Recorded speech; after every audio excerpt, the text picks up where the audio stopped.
British Advanced Pain Clinic, Noppimayam Surgery Duram. For appointments 9155515563. Welcome to crime diaries. ఈ వారం మన guest one of the best investigation and law and control officer.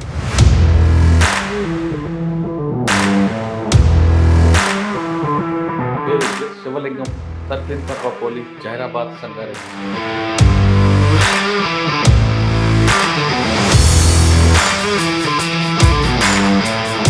By chance by choice దీన్ని పంపిస్తున్నారు. ఇది choice అనే చెప్పాలి. Police job అంటే విపరీతమైనటువంటి ఒక వాళ్ళ పేరు చెప్తే మా మండల్ మొత్తం హడలు ఉంటుంది. గ్రౌండ్స్లో పనిచేసుకుంటే చదువుకుని మళ్ళీ 2006లో డైరెక్ట్ అటు నుంచి గ్రౌండ్స్ నుంచి మళ్ళీ అప్పకి రావడం జరిగింది. ఏం తెలుసుకున్నారు? ఎవరు తెలియదు. ఆ గ్రౌండ్స్లో వాస్తవంగా మేము వచ్చినప్పుడు ఇప్పుడు బీటీలు ఉంటుండే. అప్పుడు చాలా టఫ్ ట్రైనింగ్ 3.5 ఒక మంచి ఎన్కౌంటర్ కూడా చేయడం జరిగింది. అక్కడ మంచి అప్రిషియేషన్ కూడా దొరికింది. బాగా గుర్తుండిపోయిన కేసుగా ఇంపార్టెంట్ కేసు అని అంటే ముత్తూట్ ఫైనాన్స్ సంబంధించి 100 kgs అబోవ్ గోల్డ్ ఉంటుంది. కాకపోతే వెల్డింగ్ స్టార్ట్ చేస్తే కంటిన్యూ 5-6 hours కొడతారు. వెల్డింగ్ కంటిన్యూ ఓపెన్ అయిందా కొడతారు. అందులో ఒకడు రెజావుల్ షేక్ అని చెప్పేసి వాడిని మేస్త్రి అంటారు. అఫెండర్ దొరికిన తర్వాత మెయిన్ అఫెండర్ ఎవరైతే ఉన్నారో కమరుద్దీన్ షేక్, ఆ ఏటీఎం కార్డు అకౌంట్కి సంబంధించి వాడు వాడుతుంది. వానికి ఏంటనంటే వాడు డబ్బులు ఉంటే సరే ముంబైకి వచ్చేస్తాడు, విపరీతం ఎంజాయ్ చేస్తుంటాడు. అట్లా ఒక 2 months తర్వాత ఒకరోజు సాయంత్రం పూట 7:30 టైంలో నిఖితా బార్ అండ్ రెస్టారెంట్లో వాడు స్పైట్ చేసినాడు.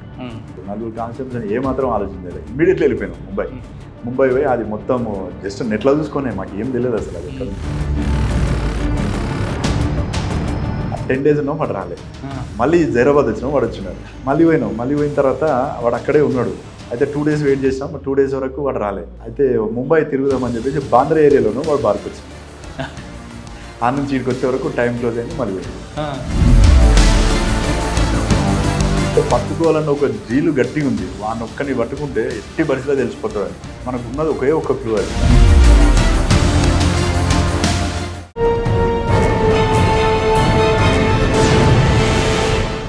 Welcome to crime diaries.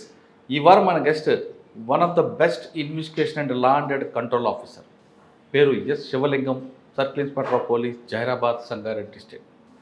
శివలింగం గారు సంగారెడ్డి జిల్లాలో తన కెరీర్ ఎక్కువగా పనిచేశారు. ఈ ప్రాంతంలో ఎక్కడ లా అండ్ ఆర్డర్ ఇష్యూ జరిగిందంటే ఆఫీసర్స్ అందరూ ఆయన పంపిస్తుంటారు. ఎందుకంటే అక్కడున్న ప్రజలతో ఆయన మమ్మకం అవడంతో చిన్న ఇష్యూ అయినా సరే, కమ్యూనల్ ఇష్యూ అయినా సరే కంట్రోల్ చేయడంలో ఆయనకు ఒక నైపుణ్యం ఉంది. కేవలం లా అండ్ ఆర్డర్ ఒకటే కాకుండా ఆయన క్రైమ్ ఇన్వెస్టిగేషన్లో ఆయనకు ఒక ప్యాషన్ ఉంది. ఎక్కడైనా క్రైమ్ జరిగితే వెంటనే వెళ్ళి మిగతా ఆఫీసులతో చూడడం కాకుండా ఎక్కువగా టైం స్పెండ్ చేసి ఎక్కడైనా నేరస్తుడు చిన్న క్లూ వదిలిపెడతాడా అంటూ సీన్ రిపీట్గా చేసి వెళ్ళడం వల్ల ఆయన చాలా కేసులు అందులో బ్రేక్ త్రూ దొరికాయి. ఆ కేసులు ఏంటో, లా అండ్ ఆర్డర్ కంట్రోల్ చేయడంలో అదనుకున్న నైపుణ్యం ఏంటో, ప్రజలతో మమ్మకం అయితే ఎటువంటి ఇన్పుట్స్ దానికి వస్తాయనే విషయాన్ని సార్ అంటే తెలుసుకుంది. సార్ నమస్తే. నమస్కారం. ఎస్ శివలింగం గారు, inspector of police, Zaheerabad, 2007 batch officer. సాధారణంగా శివమాని సినిమా ఒకటి ఉందండి, నాగార్జున గారు. అందులో నేను పూర్ణ మార్కెట్ ఇన్స్పెక్టర్ని, ఎక్కడ ఏం జరిగినా 2 నిమిషాలు పొంచండి, 2 నిమిషాల్లో వస్తానంటుంటారు. మీకు కూడా అదే పేరు జహీరాబాద్లో ఉందంటారు. అంటే జహీరాబాద్ అనేది హైవేగా ఆనుకుని ఉంటుంది. ఇక్కడ పబ్లిక్ కూడా కర్ణాటక, ఆంధ్ర, తెలంగాణ ఇవన్నీ మైగ్రేట్ అయిన పబ్లిక్, మిక్సింగ్ పబ్లిక్ ఉంటుంది. పర్టికులర్గా బీదర్ రోడ్ ఉంటుంది, నేషనల్ హైవే ఉంది. ఇన్ని రకాల ఇష్యూస్ ఉన్నప్పుడు దీన్ని ఎలా హ్యాండిల్ చేస్తుంటారు? ఎక్కువగా మీరు మెదక్ జిల్లాలో ఎక్కువ పనిచేశారు కాబట్టి మెదక్ జిల్లా యొక్క ఇష్యూస్ అంటే క్రైమ్ ఇష్యూస్ ఎలాగ, దీని ఆరిజిన్ ఎక్కడ దొరుకుతుంటుంది? రకరకాల క్రైమ్స్ కనిపిస్తుంటాయి. గుట్కా అవచ్చు, మట్కా అవ్వచ్చు, లేదంటే ఇల్లీగల్ లిక్కర్, ఇవన్నీ కూడా వస్తుంటాయి. ముఖ్యంగా మీ గురించి చూస్తుంటే మీ రికార్డులో జహీరాబాద్లో ఇటీవల డాబా దగ్గర ఒక బస్సులు దొంగతనం జరగడం, ఆ చిన్న లీడ్ని తీసుకొని మీరు మధ్యప్రదేశ్కి వెళ్ళడం జరిగింది. అంటే ఒక పోలీస్ ఆఫీసర్కి క్లూ తీసుకురావడానికి చాలా ఓపిక ఉండాల్సి వస్తుంది. కొంతమంది ఆఫీసర్లు ఒక స్టేజ్ వరకు వెళ్ళిన తర్వాత ఇంకా వాళ్ళ ఓపిక పోవడం, లేదా ఇంకో వేరే ఇష్యూతో వెనక్కి వస్తుంటారు. కానీ జహీరాబాద్లో ఒక డాబాలో జరిగిన ఈ బస్సులో బంగారం దోపిడీలో ఎలాంటి లీడ్ లేకపోయినా ఒక లీడ్ తీసుకుంటూ మీరు 2 రాష్ట్రాలు దాటి మరో రాష్ట్రానికి వెళ్ళడం, అక్కడ ఆయన్ని పట్టుకోవడానికి కూడా దాదాపు 15-20 రోజులు మీరు అక్కడ మకాం వేయడం, ఆ పేషెన్స్ ఎలాగొచ్చింది, అది సక్సెస్ అయిన తర్వాత ఆ ఎంజాయ్మెంట్ ఎలాగొస్తుంది, ఒక ఆఫీసర్ తన సహనాన్ని ఎంత చూపిస్తే కేసు బ్రేక్ త్రూ ఎలాగొస్తుంది అనే ప్రశ్నకు సమాధానం చెప్పే ముందు మీ కెరీర్లో చాలా కనిపిస్తుంటాయి. చెంచులక్ష్మి అవ్వచ్చు, రకరకాల మంత్రి శంకర్, అలాంటి మోస్ట్ వాంటెడ్ క్రిమినల్స్ అందరూ కూడా ఉన్నారు కాబట్టి వాళ్ళు యాటిట్యూడ్ ఎలాగ ఉంటుంది, అది హ్యాబిచువల్ అఫెండర్గా మారడానికి ప్రధాన కారణం ఏంటి? ఈ ప్రశ్నకు సమాధానం చెప్పే ముందు శివమణి గారు బై ఛాన్సా బై చాయిసా యూనిఫామ్ వేసుకోవడానికి? నమస్కారం మురళీధర్ గారు, మీ టీంకి కూడా స్వాగతం. జైరాబాద్కి ముఖ్యంగా నా పేరు Shivalingam, circle inspector of police. Present 3 months back Zaheerabad town circle ఇన్స్పెక్టర్గా పోస్టింగ్ తీసుకోవడం జరిగింది. యాక్చువల్గా మా నేటివ్ ప్లేస్ వచ్చి మహబూబ్ నగర్ జిల్లా, జడ్చర్ల తాలూకా మిడ్జిల్ మండల్, వాడియాల్ విలేజ్ మాది. వాస్తవంగా మా ఫాదర్ ఫార్మరు, మదర్ గృహిణి. మాది కొద్ది పెద్ద ఫ్యామిలీ. పుట్టు పెరిగిన ఊరిలో ఒక నక్సల్ ప్రభావం బాగానే ఉండేది కదా? ఉండేది. మేము చిన్నప్పుడు ఉండేది వాస్తవంగా, కొద్ది మంది ఉండేవాళ్ళు అప్పుడు కూడా. కాకపోతే మేము యంగ్ జనరేషన్కి వచ్చే టైం అంటే ఆ భావజాలం మీకు పడలేదా? మాకు రాలేదు, అక్కడ మా దగ్గరికి ఏం రాలేదు. వాస్తవంగా పెద్ద ఫ్యామిలీ. ఇంట్లో నాకు 3 అక్కలు, 1 బ్రదర్, నేనే చిన్నవాడిని. మొత్తం ఎడ్యుకేషన్ అంతా కూడా గవర్నమెంట్ స్కూల్లో చదువుకోవడం జరిగింది. తర్వాత BRR college intermediate, BRR college degree college. ఆ డిగ్రీ కాలేజ్ తర్వాత జాబ్ వచ్చేసింది. 2003-04లో డిగ్రీ అయిపోయింది. 2006లో ఎస్ఐగా రిక్రూట్ కావడం జరిగింది. ఇది మాకు ఫస్ట్ జాబ్ డైరెక్ట్ ఫస్ట్ 2003లో డిగ్రీ అయిపోతానే మా జిల్లాలో సివిల్ కానిస్టేబుల్స్ అప్పుడు రిక్రూట్మెంట్ జరిగింది. మా జిల్లాకు సంబంధించి ఓన్లీ 5 పోస్టులు పని ఉండే. 15,000 మంది అప్పుడు అప్లికేషన్ పెట్టారు. అందులో నేను కూడా వన్ ఆఫ్ ది క్యాండిడేట్ని. పెట్టినప్పుడు ఆ 5 మందిలో ఫస్ట్ నెంబర్ నాది. ఎందుకంటే నేను కొద్దిగా స్పోర్ట్స్ బాగా ఆడేది. వాలీబాల్ ఇంటర్ జోన్లో ఆడినాం, యూనివర్సిటీ ఇంటర్ జోన్లో ఆడడం జరిగింది. విపరీతంగా వాలీబాల్ ఆడేది, రన్నింగ్ కూడా బాగా చేసేది. మా ఊరు పక్కనే దుందుబి వాగు ఉంటుంది. అప్పుడు ప్రాక్టీస్ అంతా కూడా వాగులో ఇసుకలో ప్రాక్టీస్ చేసేవాళ్ళం. ఇసుకలో ప్రాక్టీస్ చేసినప్పుడే 13.7 seconds చేసేవాళ్ళం. అది అప్పుడు 100 meters 12.5 చేయడం జరిగింది. కాకపోతే వాస్తవంగా మీరు అడిగినట్టు ఏంటంటే ఇది చాయిస్ అనే చెప్పాలి. పోలీస్ జాబ్ అంటే విపరీతమైనటువంటి ఒక ప్యాషన్. ఎట్టి పరిస్థితుల్లో నేను పోలీస్ చేయాలని. మేము చిన్నగా ఉన్నప్పుడు మా దగ్గర షాకీర్ అని చెప్పి ఒక పోలీస్, షాకీర్, ఆ తర్వాత ఒక పోచయ్య అని ఒక ఎస్ఐ ఉండేవారు, నల్గొండ వాళ్ళు. వాళ్ళ పేరు చెప్తే మా మండల్ మొత్తం హడలు ఉంటుండే. అసలు మిడ్జిల్ మండల్ కొంచెం కాంప్లికేటెడే ఉంటుండే. విపరీతంగా భయపడేవారు. ఓ పోలీస్ జాబ్ అంటే ఇంత క్రేజా, మనం కూడా ఎందుకు చేయొద్దు అనే ఉద్దేశం ఒకటి ఉండేది. అందుకే యాక్చువల్గా సైన్స్ గ్రూప్ నాది. ఇంటర్లో బైపీసీ, డిగ్రీలో బీఎస్సీ అయిపోయిన తర్వాత నెక్స్ట్ ఇక స్పోర్ట్స్లో ఉన్నాం కాబట్టి ఫిజికల్ యాక్టివిటీస్ బాగా ఉండేది. కంటిన్యూ ప్రాక్టీస్ చేసినప్పుడు అప్పుడు 5 పోస్టులో ఫస్ట్ పోస్ట్ నాకు రావడం జరిగింది. నేను విజయనగరంలో ట్రైనింగ్ చేసి విజయనగరం నుంచి డైరెక్ట్ గ్రేవన్స్కి వెళ్ళాను. గ్రేవన్స్లో 3 years చేయడం జరిగింది. అక్కడ మాకు దయానంద్, భక్తవత్సల్ రెడ్డి అని చెప్పేసి ఆఫీసర్స్ ఉండేవాళ్ళు. నేను అక్కడే ఉంటూ చదువుకున్నాను, ఏం సెలవు పెట్టలేదు. గ్రేవన్స్లో పని చేసుకుంటే చదువుకుని మళ్ళీ 2006లో డైరెక్ట్ అటు నుంచి గ్రేవన్స్ నుంచి మళ్ళీ అప్పకి రావడం జరిగింది. 2007లో ట్రైనింగ్ చేసింది. అక్కడ నుంచి 2008లో ఫస్ట్ టైం ఎయిర్పోర్ట్ పిఎస్ 2008 మార్చ్లో అది ఎయిర్పోర్ట్ పిఎస్ ఓపెన్ కావడం జరిగింది. ఆర్జీఐఏ జూన్లో మాకు పోస్టింగ్ ఇచ్చారు. అప్పుడు మాకు చింతమనేని శ్రీనివాస్ సార్ ఇన్స్పెక్టర్ ఉండే. ఫస్ట్ అక్కడ 1 year చేయడం జరిగింది. మీరు గ్రేహౌండ్స్లో 3 సంవత్సరాలు పనిచేశారు. ఎస్. ఏం నేర్చుకున్నారు, ఎవరి దగ్గర నేర్చుకున్నారు? ఆ గ్రేహౌండ్స్లో వాస్తవంగా మేము వచ్చినప్పుడు అప్పుడు బీటీలు ఉంటుండే. ఆ ట్రైనింగ్ మాకు దయానంద్ అని ఒక ఇన్స్పెక్టర్ ర్యాంకు, ఇప్పుడు ఆయన అడిషనల్ ర్యాంక్లో ఉన్నారు.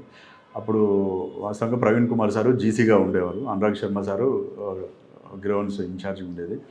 మాకు చాలా టఫ్ ట్రైనింగ్, 3.5 months.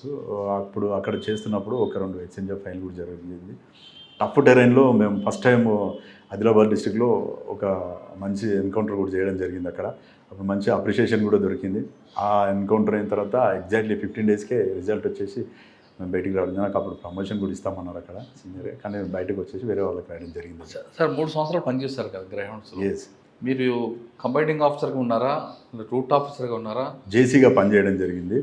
జేసీగా ఉంటూ అందులో మిగతా టోటల్ వర్క్ మొత్తం నేను చూసుకున్నాను. మాకు మెయిన్ భక్తవత్సల్ రెడ్డి అని ఒక ఆర్ఎస్ఐ ఉండేవాడు. ఆయన ప్రజెంట్ కన్వర్షన్ అయిపోయి ప్రజెంట్ ఆంధ్రాలో వర్క్ చేస్తున్నారు. యాజ్ సీఏగా 98 batch. 89 batch దయానంద్ అని నిజామాబాద్ అతను ఉండేది. చాలా టఫ్ ఆఫీసర్స్, మంచి గైడ్ చేసేవాళ్ళు. వాస్తవంగా కూడా మాకు ట్రైనింగ్లో నేర్పించినట్టు మ్యాప్ రీడింగ్ ఏదైతే ఉందో ఆ టెరైన్కి మనం బయటకు వచ్చినప్పుడు కంప్లీట్ డిఫరెంట్ ఉంటుంది. ఆ డిఫరెన్స్ ఏంటంటే ఒక సీనియర్ ఆఫీసర్ ఉంటే అది గైడ్ చేయగలుగుతారు. మనకు ఎప్పుడు ఫీల్డ్లోకి వెళ్ళిపోతే ఎక్కడి నుంచి రౌండ్ వచ్చి తగులుతుందో తెలియదు. ఎవ్రీ మూమెంట్ కూడా చాలా కేర్ఫుల్ ఉండాలి. గెరిల్లా వార్ అనేది చాలా పర్ఫెక్ట్గా నేర్పుతారు. అక్కడ ఎవరైతే ఇంట్రెస్ట్ పెట్టి నేర్చుకుంటారో ఫీల్డ్లోకి వచ్చిన తర్వాత మనం దాన్ని టాక్టిఫుల్నెస్ని యూజ్ చేస్తేనే జాగ్రత్తగా బయటికి రాగలుగుతాం. మా యూనిట్ కూడా ఏంటంటే బాగా పేరుండేది 1C యూనిట్. అప్పుడు టోటల్ తెలంగాణలో మంచి ఎన్కౌంటర్లు చేశారు వాళ్ళు. సార్ గ్రేహౌండ్స్లో మీరు చేస్తారు కదా, గెరిల్లా వార్, అందులో ఐ కాంటాక్ట్ అనేది నేర్చుకున్నారా? నేర్పించారు. ఐ టు ఐ కాంటాక్ట్లో వాస్తవంగా కూడా చెప్పాలంటే ఏంటంటే మనం పడుకున్నా కానీ నిద్రపోయినా కానీ మెలుకుండాలి అనేది ఒకటి బాగా నేర్పిస్తారు. కమాండో అనేవాడు ఎప్పుడు నడవకూడదు, పరిగెడుతూ ఉండాలి. 2 కళ్ళు కాదు, ఒళ్ళంతా 1000 కళ్ళు ఉంటాయి. ఎటు నుంచి రౌండ్ వచ్చినా కానీ రౌండ్కి ఎదురెళ్ళే తత్వం ఉండాలనేది అందులో నేర్పిస్తారు. One of the best training. అట్లాంటి 4 టైమ్స్ అక్కడ ట్రైనింగ్ తీసుకోవడం జరిగింది. ప్రతి పోలీస్ ఆఫీసర్కి కూడా గ్రేహౌండ్స్ ట్రైనింగ్ ఇచ్చినట్టయితే ఒక మంచి కమాండోగా తయారవుతారు. సార్ గ్రేహౌండ్స్లో మీరు బాగా నేర్చుకున్నారు కాబట్టి ఐ టు నేర్చుకున్నప్పుడు లాంగ్ టర్మ్ మనం కనురెప్పలు కొడితే దాని మీనింగ్ ఏంటి, స్టాండ్ చేసే మీనింగ్ ఏంటి, అది చెప్పగలను అనుకుంటే చెప్పండి, చెప్పకూడదు అనుకుంటే వద్దు. వాస్తవంగా కొన్ని సైన్స్ ఉంటాయి, మీరే అడుగుతున్నారు, కొన్ని చెప్పొద్దు అనేది. అదే కొన్ని ఈ టెక్నిక్స్ రివీల్ చేయకూడదు ఉంటాయి కదా గ్రేహౌండ్స్. Yes correct. గ్రేహౌండ్స్ తర్వాత ఇక్కడికి వచ్చారు.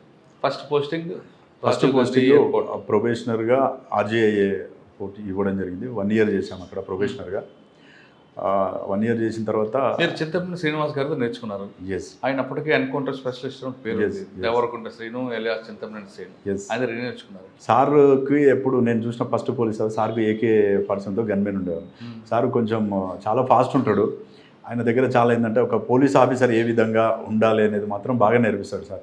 ఆఫీసర్ అంటే ఈ విధంగానే ఉండాలి, SI అంటే SI వర్క్ చేయాలి. అప్పుడే స్టార్ట్ అయింది RJIA. విపరీతమైన VIP మూమెంట్స్ ఉంటున్నాయి. దాంతోపాటు ఫస్ట్ టైం అక్కడ పాస్పోర్ట్ కేసులు రిపోర్ట్ అవుతున్నాయి. ఆ పాస్పోర్ట్ కేసులు రిపోర్ట్ అయినప్పుడు SIకి ఏంటంటే first basic training, constable training, head constable training, ASI training. Sir ఏమన్నామంటే ఇవన్నీ కామన్గా జరుగుతూనే ఉంటాయి. ఆఫీసర్ ర్యాంకు క్వాలిటీస్ నేర్చుకోవాలి, ఫస్ట్ ఇన్వెస్టిగేట్ నేర్చుకోవాలి, ఒక ఆఫీసర్ క్వాలిటీస్ ఎట్లా ఉండేదని బాగా చెప్పేవాడు సారు. నైట్ కూడా తీసుకుపోయేవాడు సారు. సార్కు థ్రెటన్ కాల్స్ కూడా బాగా వచ్చేది. కానీ చాలా డేర్ ఆఫీసర్. సార్ తోటి అంటే ఎలాంటి సిచ్యువేషన్ అయినా హ్యాండిల్ చేయగలుగుతారు అనే కొన్ని క్వాలిటీస్ బాగా నేర్పించాడు. అప్పుడు మాకు ఎక్కువ పాస్పోర్ట్ కేసులు ఎక్కువ ఇచ్చేవాళ్ళు. మెట్పల్లి, కోరుట్ల, నిజామాబాదు అక్కడ ఏజెంట్ ఉండేవాళ్ళు. ఈ ఇన్నోసెన్స్ పబ్లిక్ని ఏం చేసేవాళ్ళంటే ఆ పాస్పోర్ట్లో ఆ ఫోటో తీసేసి ఫోటో అంటించి డైరెక్ట్ పంపించేవాళ్ళు. వాళ్ళు ఇమిగ్రేషన్కి వచ్చినప్పుడు అక్కడ ఇమిగ్రేషన్లో దొరికిపోయేవాళ్ళు. వీళ్ళకి ఏం తెలియదు, ఎలా వచ్చారంటే అక్కడ 1 lakh ఇచ్చాం, పలానా భూమయ్యకు పలానా మెట్పల్లిలో 1 lakh ఇస్తే వాళ్ళు మమ్మల్ని పంపించారని చెప్తుండే. అసలు వీళ్ళు విక్టిమ్, యాక్చువల్గా వాళ్ళు పట్టుకోవడానికి పోయేవాళ్ళం. అక్కడ ఏజెంట్లని స్టార్టింగ్ అక్కడ ఏం తెలియదు ఫస్ట్. అసలు పోయి అప్పుడు బ్యాచిలర్స్ కాబట్టి అక్కడ లోకల్గా ఉండే వాళ్ళకి 500-1000 రూపాయలు ఇస్తే పలానా పర్సన్ ఎవరు అని అంటే పట్టించేవాళ్ళు, పట్టుకొని వచ్చాం. బాగా ఫస్ట్ మీ టాస్కే మీకు పాస్పోర్ట్ కేసు వచ్చింది. ఎస్. మీకు తెలియని ఏరియాకి వెళ్ళారు. అవును. మీకు ఏమైనా ఛాలెంజ్ వచ్చాయా? లేదు, అట్లాంటిది ఏం లేదు. కాకపోతే ఒకటి ఏంటంటే ఒక వ్యక్తిని ఏ విధంగా పట్టుకోవాలని అంటే పట్టుకునే ముందు ఒక రకమైనటువంటి పట్టుకు రాకపోతే ఏమనుకుంటారు సార్, మన ఎఫిషియన్సీ ఇది చేస్తారేమో, ఎట్టి పరిస్థితిలో పట్టుకొని పోవాలని. పోయిన ప్రతిసారి 4-5 times అయితే 4-5 times కూడా ఏజెంట్లు పట్టుకురావడం జరిగింది అక్కడ నుంచి. అంటే పట్టుకురావడం అనేది మీరు 4-5 days వెళ్ళారు, కానీ వాడు ఐడెంటిఫై ఎలా చేస్తారు వాడు పాస్పోర్ట్ బ్రోకర్ అని? చాలా సింపుల్. వీళ్ళు ఏం చేస్తారంటే ఎవరైతే దుబాయ్ వెళ్ళడానికి అరబ్ కంట్రీస్ పోవాలని అనుకుంటారో వాళ్ళు పబ్లిక్ ఏం చేస్తారంటే పాపం చాలా పూర్ పబ్లిక్ ఉంటారు. వాళ్ళు ఒక 50,000-1 lakh రూపీస్ ఇస్తే ఈ పొయ్యి వచ్చిన వాళ్ళ పాస్పోర్ట్స్ తీసుకొని వీళ్ళు ఏం చేస్తారంటే దాన్ని మొత్తం మార్ఫింగ్ టైం చేసి డైరెక్ట్ ఫోటో పేస్ట్ చేస్తారు. దాని మీద పేస్ట్ చేసి ఆధార్ కార్డు అవన్నీ చేంజ్ చేస్తారు. వీళ్ళు విలేజ్లో ఉండేటటువంటి పబ్లిక్ వెరీ ఇన్నోసెన్స్. అసలు వాళ్ళకి ఏం తెలియదు పాస్పోర్ట్ ఎట్లా వస్తుంది, మనం ఎట్లా ట్రావెల్ చేస్తాం, ఇమిగ్రేషన్ అనేది ఎట్లా ఉంటుంది అనేది కూడా తెలియదు. 50,000 ఇచ్చిండు, పాస్పోర్ట్ ఇచ్చిండు, ఇక పో అని చెప్పేస్తారు. అతన్ని తీసుకొచ్చి ఎయిర్పోర్ట్లో డ్రాప్ చేస్తారు. డ్రాప్ చేసి ఇతను ఏదైతే లోపలికి ఎంటర్ అవుతారో ఇతను వెళ్ళిపోతాడు, ఉండడిగా అక్కడ. ఆ లోపలికి పోతేనే ఇమిగ్రేషన్ చెకింగ్ చేయాలి, దొరికిపోతారు అక్కడ. వాళ్ళు పట్టుకొని కన్సర్న్ పోలీస్ స్టేషన్కి పిటిషన్ డ్రాఫ్ట్ చేసి మనకి ఇచ్చిన తర్వాత వీళ్ళు పట్టుకొని మొత్తం అడిగితే చెప్తారు, మేము పలానా ఊరు పలానా భూమయ్య అనే పర్సన్ కలిసిన, మాకు వాళ్ళు ఇచ్చిరు అని చెప్పి చెప్తారు. అప్పటి వరకు వీళ్ళకి తెలియదు. వీళ్ళు రిమైండ్ అవుతారు. మనం పట్టుకుని వాడిని ఇంట్రాక్షన్ చేసి ఎన్ని పాస్పోర్ట్లు తయారు చేసిన, కొన్ని పాస్పోర్ట్లు, స్టాంపులు అవన్నీ కూడా సీజ్ చేయడం జరిగింది. అంటే ఆ కేసు బాగా గుర్తుండిపోయింది. స్టార్టింగ్ అవే చేసాం అక్కడ. తర్వాత అక్కడ నుంచి 1 year అక్కడ నుంచి 2010లో మల్కాజ్గిరి పోస్టింగ్ చేయడం జరిగింది. ఓకే. ఫస్ట్ 1 yearలో మీరు ఇండిపెండెంట్గా మీకు ఒక సెక్టర్ ఇచ్చుంటారు, మీరు కూడా సింగిల్గా తిరుగుంటారు. మీకు గతంలో మీ పోచయ్య గారు అటువంటి ఆ స్టైల్లో వెళ్ళేవారా? మేము అప్పుడు స్టార్టింగ్ వెళ్ళాము అక్కడ. అప్పుడు తెలియదు వైన్స్ల దగ్గర పోయి కొట్టడం, ఎక్కడైనా పబ్లిక్లో ఓపెన్ బూజింగ్ చేస్తే విపరీతంగా కొట్టడం. కొడితే వాళ్ళు వచ్చి కంప్లైంట్ చేసేవాళ్ళు, కొట్టిరు వాతలు వచ్చినాయి చూడండి ఎట్లా కొట్టారు అని. సార్ అప్రిషియేట్ చేసేవాడు, ఏం కాదు మంచిదే, కొట్టకపోతే ఏం చేస్తారని చెప్పేసి చెప్తుండే సార్. కాకపోతే ఒక విషయం ఏం చెప్పేవాళ్ళంటే సీనియర్ ఆఫీసర్ ఇద్దరు ముగ్గురు చెప్పిందంటే, మనం ఎవరినైనా కొట్టాల్సి వస్తే కొడితే పబ్లిక్ జస్టిఫై చేసే విధంగా ఉండాలి. బాగా కొట్టాడు, కొట్టడం వల్ల మంచి జరిగింది అనాలి, కానీ పబ్లిక్ మనకి రివర్స్ కావద్దు అని చెప్పేటటువంటి చాలామంది పోలీస్ ఆఫీసర్ చెప్పారు. అదే నేర్చుకున్నాం. ఎక్కడైనా సిచ్యువేషన్ వచ్చినప్పుడు వాడు నిజంగా సమాజానికి చెడ్డ వ్యక్తి అన్నప్పుడు మాత్రం పోలీస్ పని చేశారు. అక్కడ మల్కాజ్గిరి, అక్కడ నుంచి మల్కాజ్గిరి వచ్చింది. మల్కాజ్గిరి అనేది క్రైమ్ జోన్ అది. అవును, మల్కాజ్గిరి మేము వచ్చినప్పుడు మల్సన్ రెడ్డి సార్ ఉండే 89 batch. 89 batch sir inspector. Sir అక్కడ వచ్చినప్పుడు ఫస్ట్ 1 month నేను మా బ్యాచ్మెంట్స్ నాగేశ్వర రెడ్డి, జానయ్య అని ముగ్గురికి పోస్టింగ్ ఇచ్చారు. అక్కడ ఇస్తే డిఎస్ఐగా ఎవరు చేస్తారంటే ఎవరు విల్లింగ్ లేరు. సార్ ఒక 1 month అబ్జర్వ్ చేసిండు. చేసిన తర్వాత ఎవరైతే బాగుంటుంది అని చెప్పేసి ఒకరోజు డైరెక్ట్ పిలిచి కూర్చోబెట్టి గ్రీన్ టీ తాపి మెమో ఇచ్చేసిండు, నువ్వు డిఎస్ఐ అని. అంటే డిఎస్ఐకి పైన పోలీస్ స్టేషన్ పైన ఒక రూమ్ ఉంటుంది సపరేట్, ఒక 12 members కానిస్టేబుల్స్, సీనియర్ కానిస్టేబుల్స్, వాళ్ళందరూ కూడా విపరీతం క్రైమ్ అట.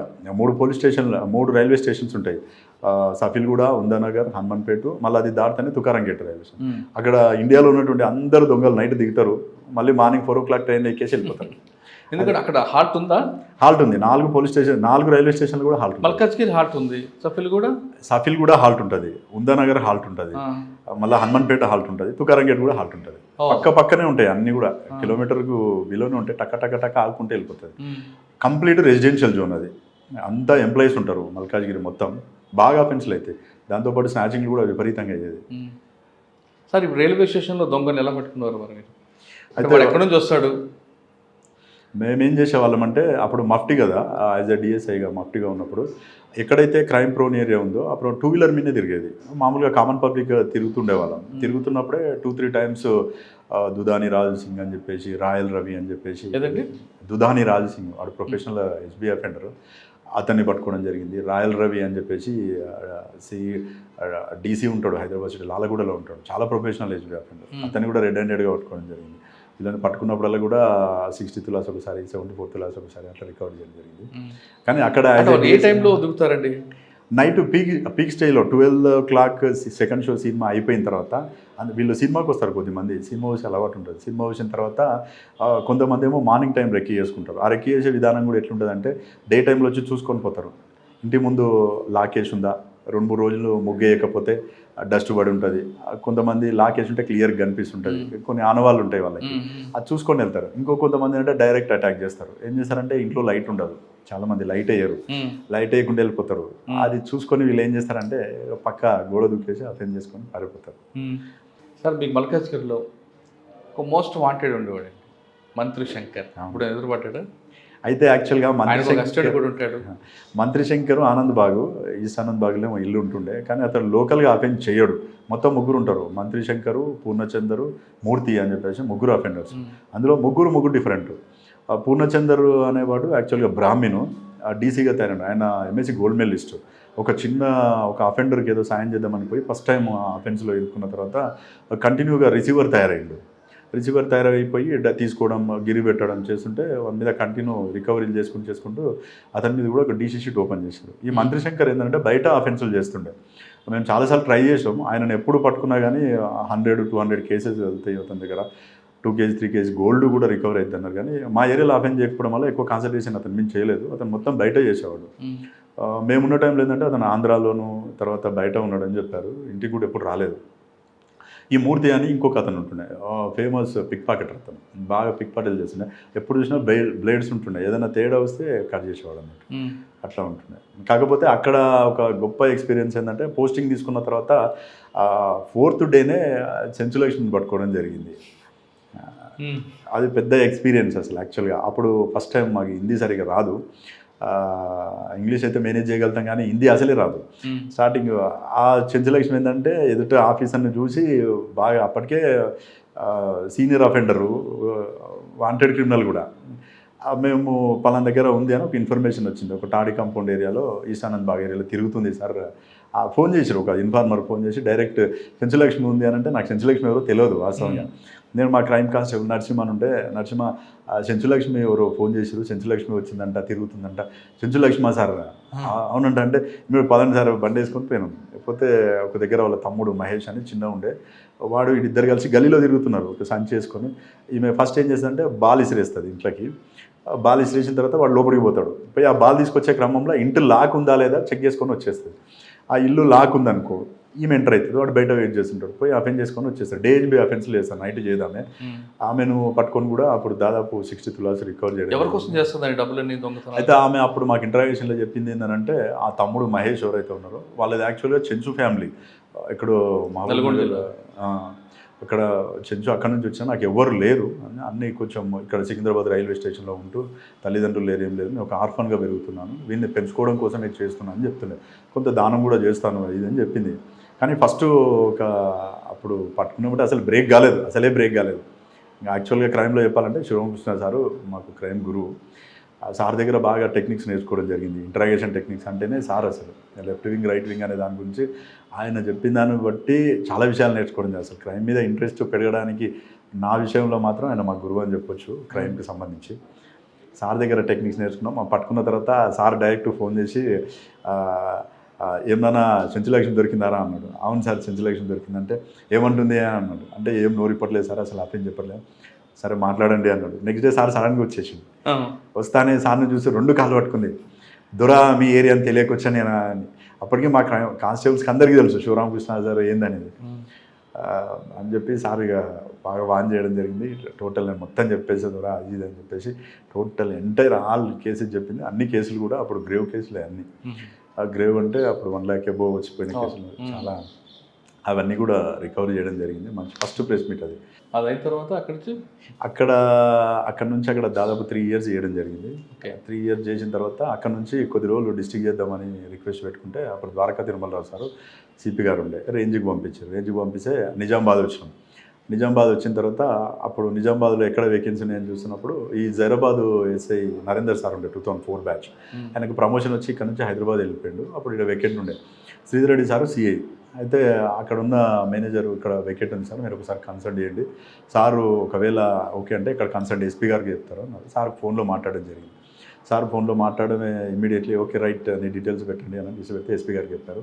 ఎస్పీ గారు డిఐజీ గారితో మాట్లాడి అప్పుడు పోస్టింగ్ ఇప్పించడం జరిగింది. స్టార్టింగ్ అట్లా 2012లో జిల్లా 2012లో మీరు సంగారెడ్డి జిల్లా మెదక్ జిల్లాకి ఎంటర్ అయ్యారు. అవును.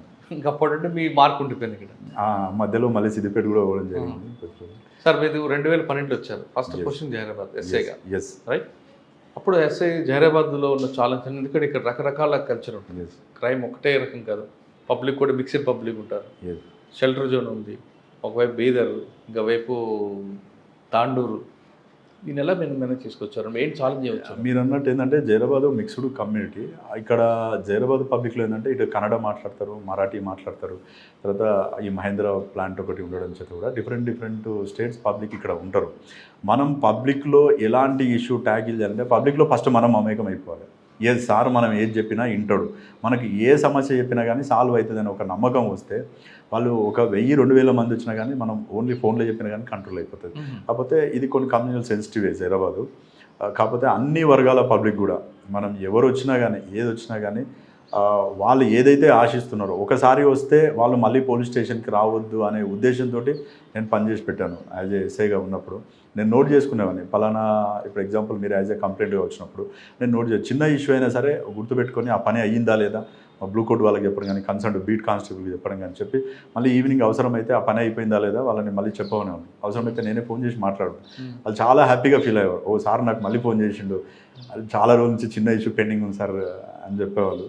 సార్ 2 కిలోమీటర్ దూరం ఉన్న 2 నిమిషాలు వస్తా అని ఎందుకు పెట్టారు అప్పుడు? వాస్తవంగా ఏంటంటే పబ్లిక్ జైరాబాద్లో ఒక ఇష్యూ ఏముందంటే విపరీతమైనటువంటి మట్కా కల్చర్ ఉంది. అప్పుడు మట్కా బాగా కొంచెం కార్స్ కూడా బాగా ఆడేవాళ్ళు, కొంచెం బార్డర్ ఏరియా కాబట్టి. దాంట్లో ఏంటంటే పబ్లిక్ ఏమన్నా సార్ ఫోన్ చేసినప్పుడే వస్తారా సార్ మీరు అని అడిగేవాళ్ళు. ఇమ్మీడియట్లీ వచ్చేస్తాం, ఇబ్బంది ఏం లేదు, మీరు ఫోన్ చేసి చూడండి అని. ఒకవేళ నేను ఫోన్ వచ్చిన తర్వాత 2 minutes కాకపోయినా కానీ నేను రీచ్ కావడానికి టైం అయితే రోడ్ పైకి వస్తే ఆటోలు ఉంటాయి, అక్కడ 2 wheeler వస్తుంది, ఆ 2 వీలర్ ఎవరైనా వస్తే నేను బండి ఎక్కేసి చలో పోదాం బానే తీసుకొని డైరెక్ట్ వెళ్ళిపోయేది. అలా జనాలు కొన్నిసార్లు ఏంటంటే చెప్పిన టైంకి వచ్చేస్తారు సార్ ఏదంటే అది అని చెప్పి బాగా నమ్మకం వాళ్ళకి. సార్ ఆ విధంగా మీరు చేయడం వల్ల మీకు వచ్చే ఇన్పుట్స్ ఏంటండి? అంటే మంచి కేసులు వచ్చేవా, లేక కొంతమంది పబ్లిక్ కావాలని మనకి మిస్లీడ్ చేస్తుంటారు? ఎప్పుడు కూడా మిస్లీడ్ చేయలేదు, పబ్లిక్ ఎవరు కూడా మిస్లీడ్ చేయలేదు. కాకపోతే మనకి ఏదైతే యాంటీ సోషల్ అంటే ఇప్పుడు ఈ ఇల్లీగల్ వాయిసెస్ ఏవైతున్నాయో మామూలుగా ఈ మట్కా కానీ ప్లేయింగ్ కార్డ్స్ కానీ ఈవ్ కానీ ఇంకేవైనా సరే పబ్లిక్కి ఇన్కన్వీనియంట్ ఉండేటటువంటి ఏవైనా సరే డైరెక్ట్ కాల్ చేసి చెప్పేవాళ్ళు. చెప్తూ మళ్ళీ ఒక మాట, సార్ మా పేరు చెప్పకండి సార్ అన్నారు. మేము అంతే కాన్ఫిడెన్స్గా పెట్టేవాళ్ళం. అది ఎవరైనా సరే ఒక రౌడీ షీటర్ కానీ కొంచెం అప్పుడప్పుడు కొంతమంది పైల్మాన్ అని చెప్పి పేరు చెప్పుకున్నట్టు ఆ పైల్మాన్లు కొంతమంది చెప్తే భయపడేవాళ్ళు. ఆ పైల్మాన్ గిరి ఎవరున్నాయని అవన్నీ కూడా తగ్గించినాం. అది తగ్గించడానికి కారణం ఏంటంటే అప్పుడు ఉన్నటువంటి ఇన్స్పెక్టర్స్ డిఎస్పీలు ఎస్పీలు ఫుల్ సపోర్ట్ చేశారు. దాంతో ఏంటంటే మనకు కంప్లీట్ కంట్రోల్. పబ్లిక్ మీకు ఫోన్ చేసేవారు, మీరు 2 నిమిషాలు వెళ్ళేవారు.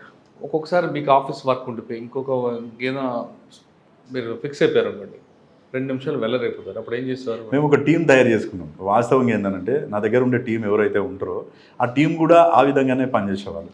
నేను వెళ్ళకపోతే నాకంటే ముందు సార్ వెళ్ళిపోతాడు అనే ఉద్దేశం. టక్కున ఫోన్ పోయే ఆ ఫోన్ పోతుంది, నేను ఫోన్ పెట్టేసి లోపల ఎవరో ఒకరు, నలుగురు ఉంటే నలుగురు ఎవరో ఒకరు రీచ్ అయ్యేవాళ్ళు అడిగి. అంటే మీరే వెళ్ళాలి లేదు వాళ్ళు రీచ్ అవుతారు. ఎక్సలెంట్ వర్క్ చేసే టీం ఉండేది, ఇప్పుడు కూడా ఉన్నారు వాళ్ళు. అంటే మనం ఇచ్చే రెస్పాన్స్ని బట్టి మా గ్రౌండ్ లెవెల్లో ఉండే ఆఫీసర్స్ కూడా బాగా పనిచేస్తారు. ఏదైనా కానీ డిపార్ట్మెంట్కి పని చేయాలంటే మన టీం బాగుండాలి. మెయిన్ కలెక్షన్ ఆఫ్ ఇంటెలిజెన్స్ మనకు కరెక్ట్ ఉంటే ఏం జరిగినా ఏదైనా మినిట్ టు మినిట్ తెలియగలిగితే ఏదైనా చేయగలుగుతాం మనం. ఆ కాన్ఫిడెన్స్ మనకు తెలిసిపోద్ది. సార్ జహీరాబాద్లో ఏ కారణంలో ఎక్కువ ఒక క్రైమ్ ఉంటుందండి? బీదర్ వైపా, తాండూరు వైపా, లేదా సంగారెడ్డి వైపా? ఇప్పుడు ప్రజెంట్ సిచ్యువేషన్ చెప్పినట్లయితే ఎంటైర్ జైరాబాద్లో కొద్దిగా ప్రాపర్టీ అఫెన్స్లు కొద్దిగా తగ్గింది ఒక రకంగా. ఎందుకంటే సీసీ కెమెరాల వల్ల కానీ కొంచెం మనకు బార్డర్ పోలీస్ ఆఫీసర్స్ తోటి కూడా మంచి రిలేషన్ ఉంది మనకు. ఏదైనా సరే వాట్సాప్ గ్రూపులు కానీ ఏదైనా అఫెన్స్ అయితే వాళ్ళు మాకు ఇన్ఫర్మేషన్ షేర్ చేస్తారు, మేము వాళ్ళకి షేర్ చేస్తాం.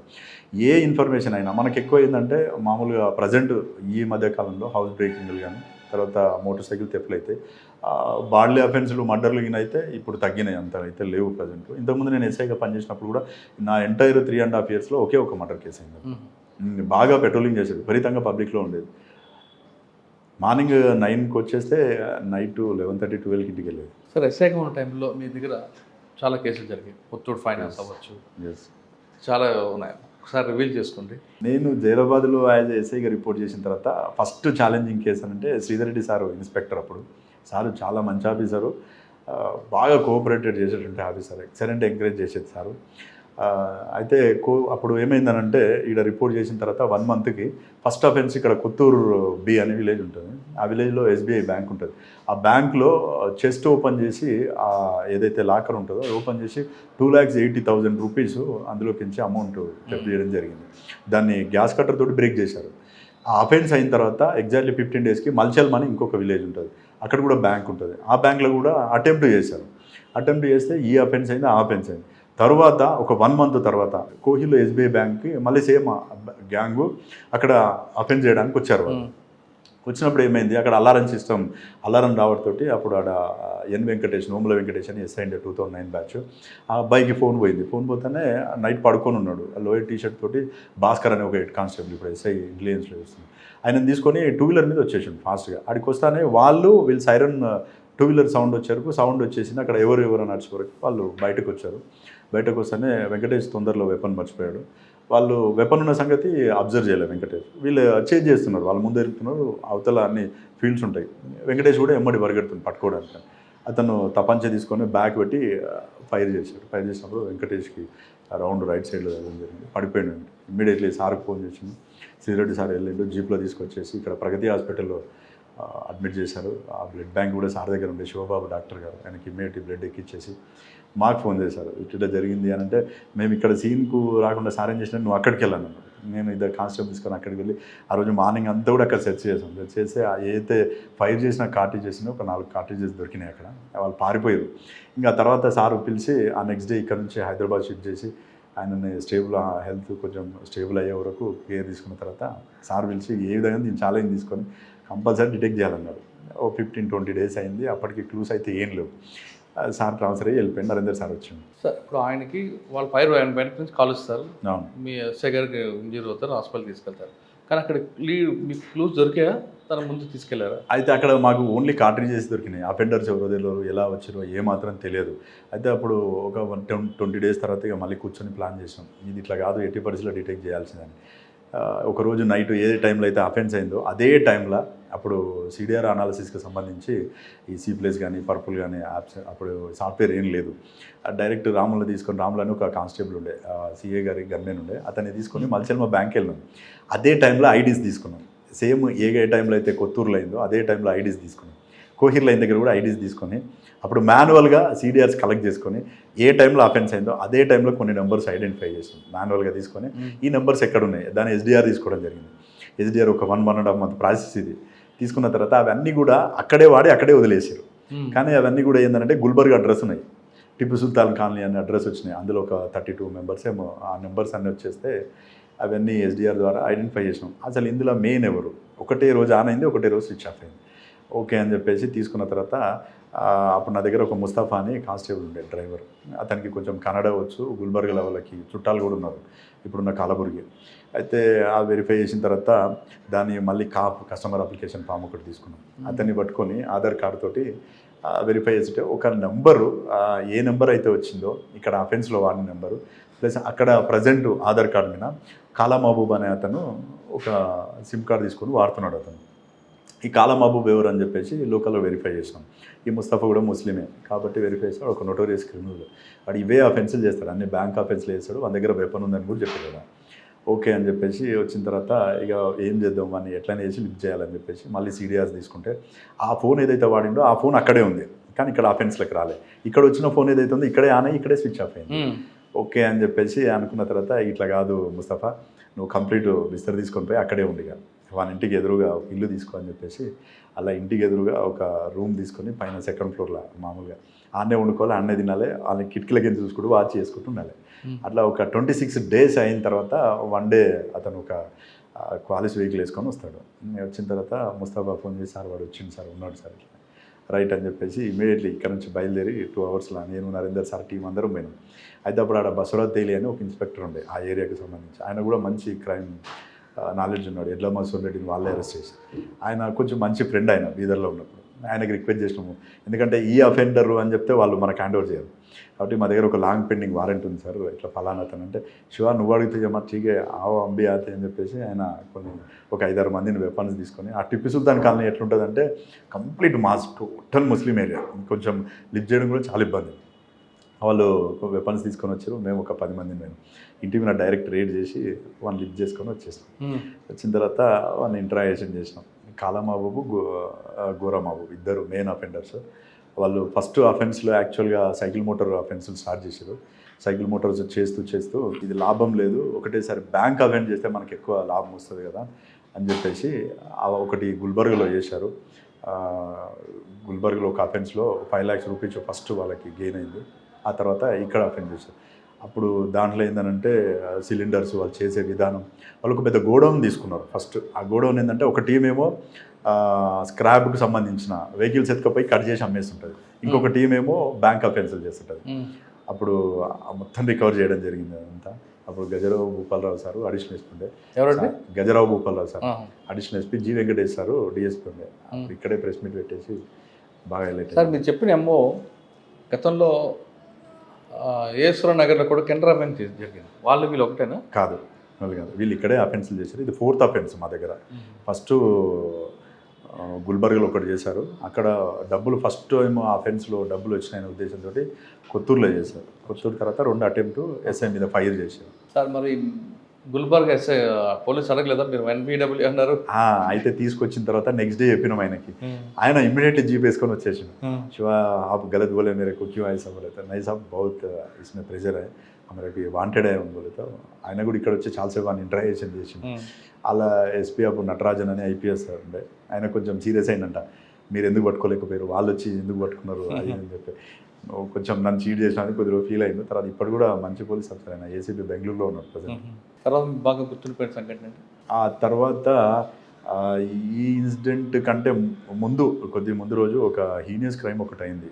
అది కొంచెం వాస్తవంగా ఏంటంటే కోయిర్కు సంబంధించి ఒక అమ్మాయి 14 years ఉంటుంది. ఆ అమ్మాయి కొంచెం మెంటల్లీ ఇన్బ్యాలెన్స్ ఉండే. ఆమె ఒక రోజు సడన్గా కోయిర్లో రైల్వే స్టేషన్కి వచ్చింది.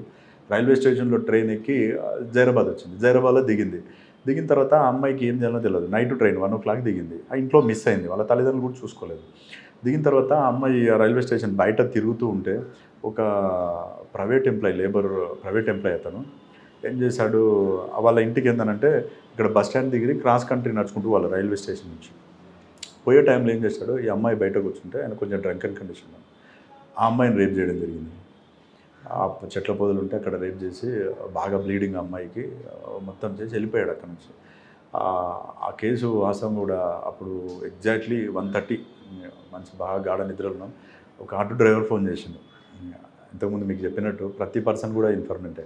ఫోన్ చేసి సార్ ఇక్కడ ఎక్ లड़की है सब इधर पूरा गंदा है पूरा खूना ऐसा जा रहा है सब అంటే ఏమైందంటే कुछ हुआ साहब अनकॉन्शियस हो रहा हूँ అంటే ठीक है मैं आ रहा हूँ అని నా దగ్గర అప్పుడు బుల్లెట్ ఉంటే వేసుకొని ఫాస్ట్గా వెళ్ళిపోయాను. అక్కడనే నేను పోయే వరకు అమ్మాయి మొత్తం బ్లడ్ ఉండే.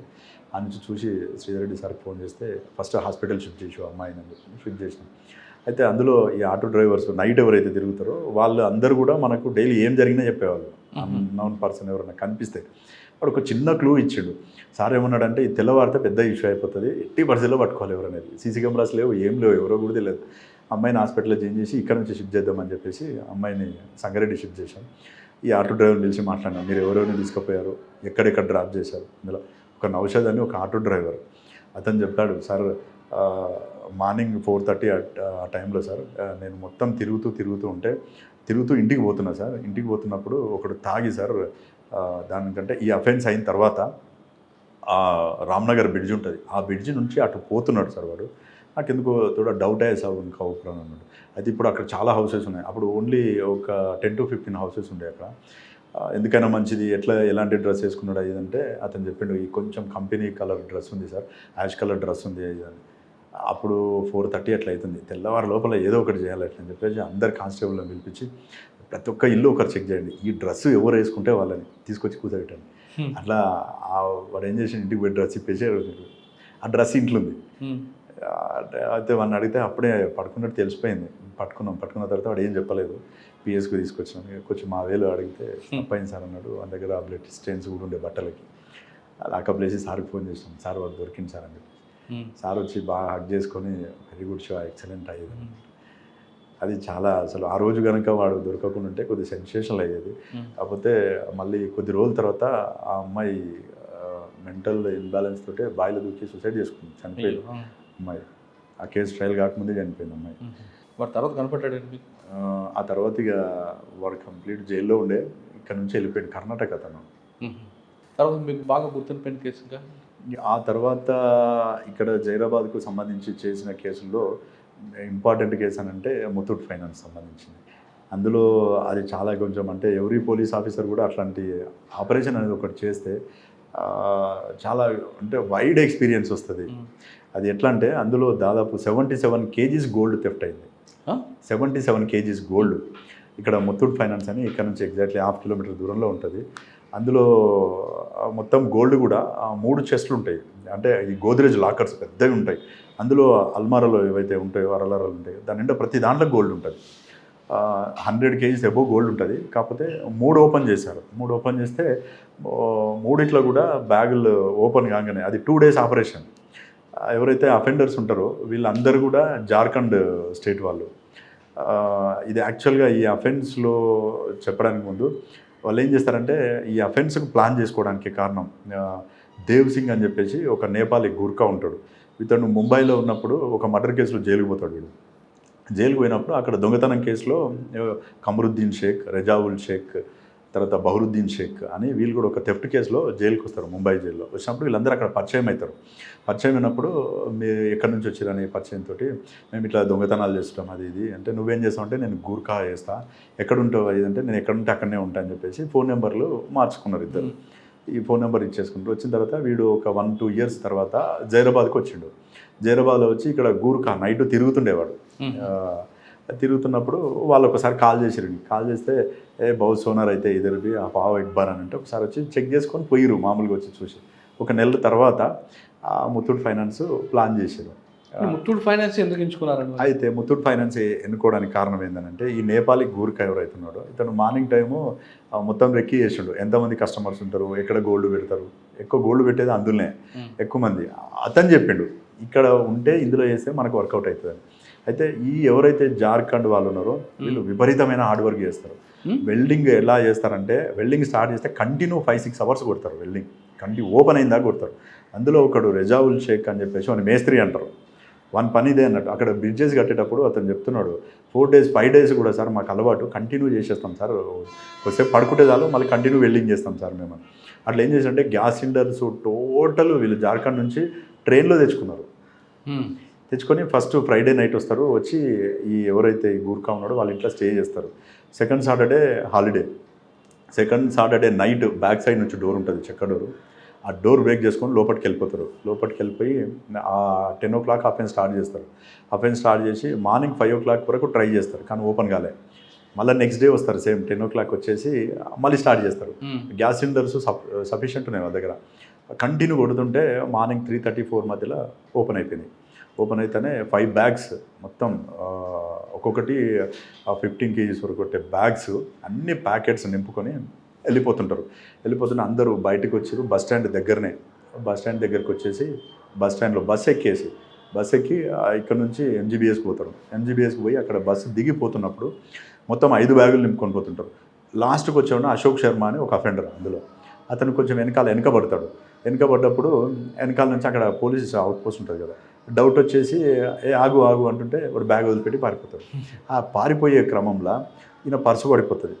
ఆ పర్సులో ఒకటి ఉద్వా బ్రాంచ్కి సంబంధించింది. సాహెబ్గంజ్ డిస్టిక్ ఉద్వా బ్రాంచ్ అని ఒకటి ఉంటుంది. ఆ ఉద్వా బ్రాంచ్లో వీని అకౌంట్లో ఒక 5,000 రూపీస్ అమౌంట్ వేసినట్టు ఒక స్లిప్ దొరికింది.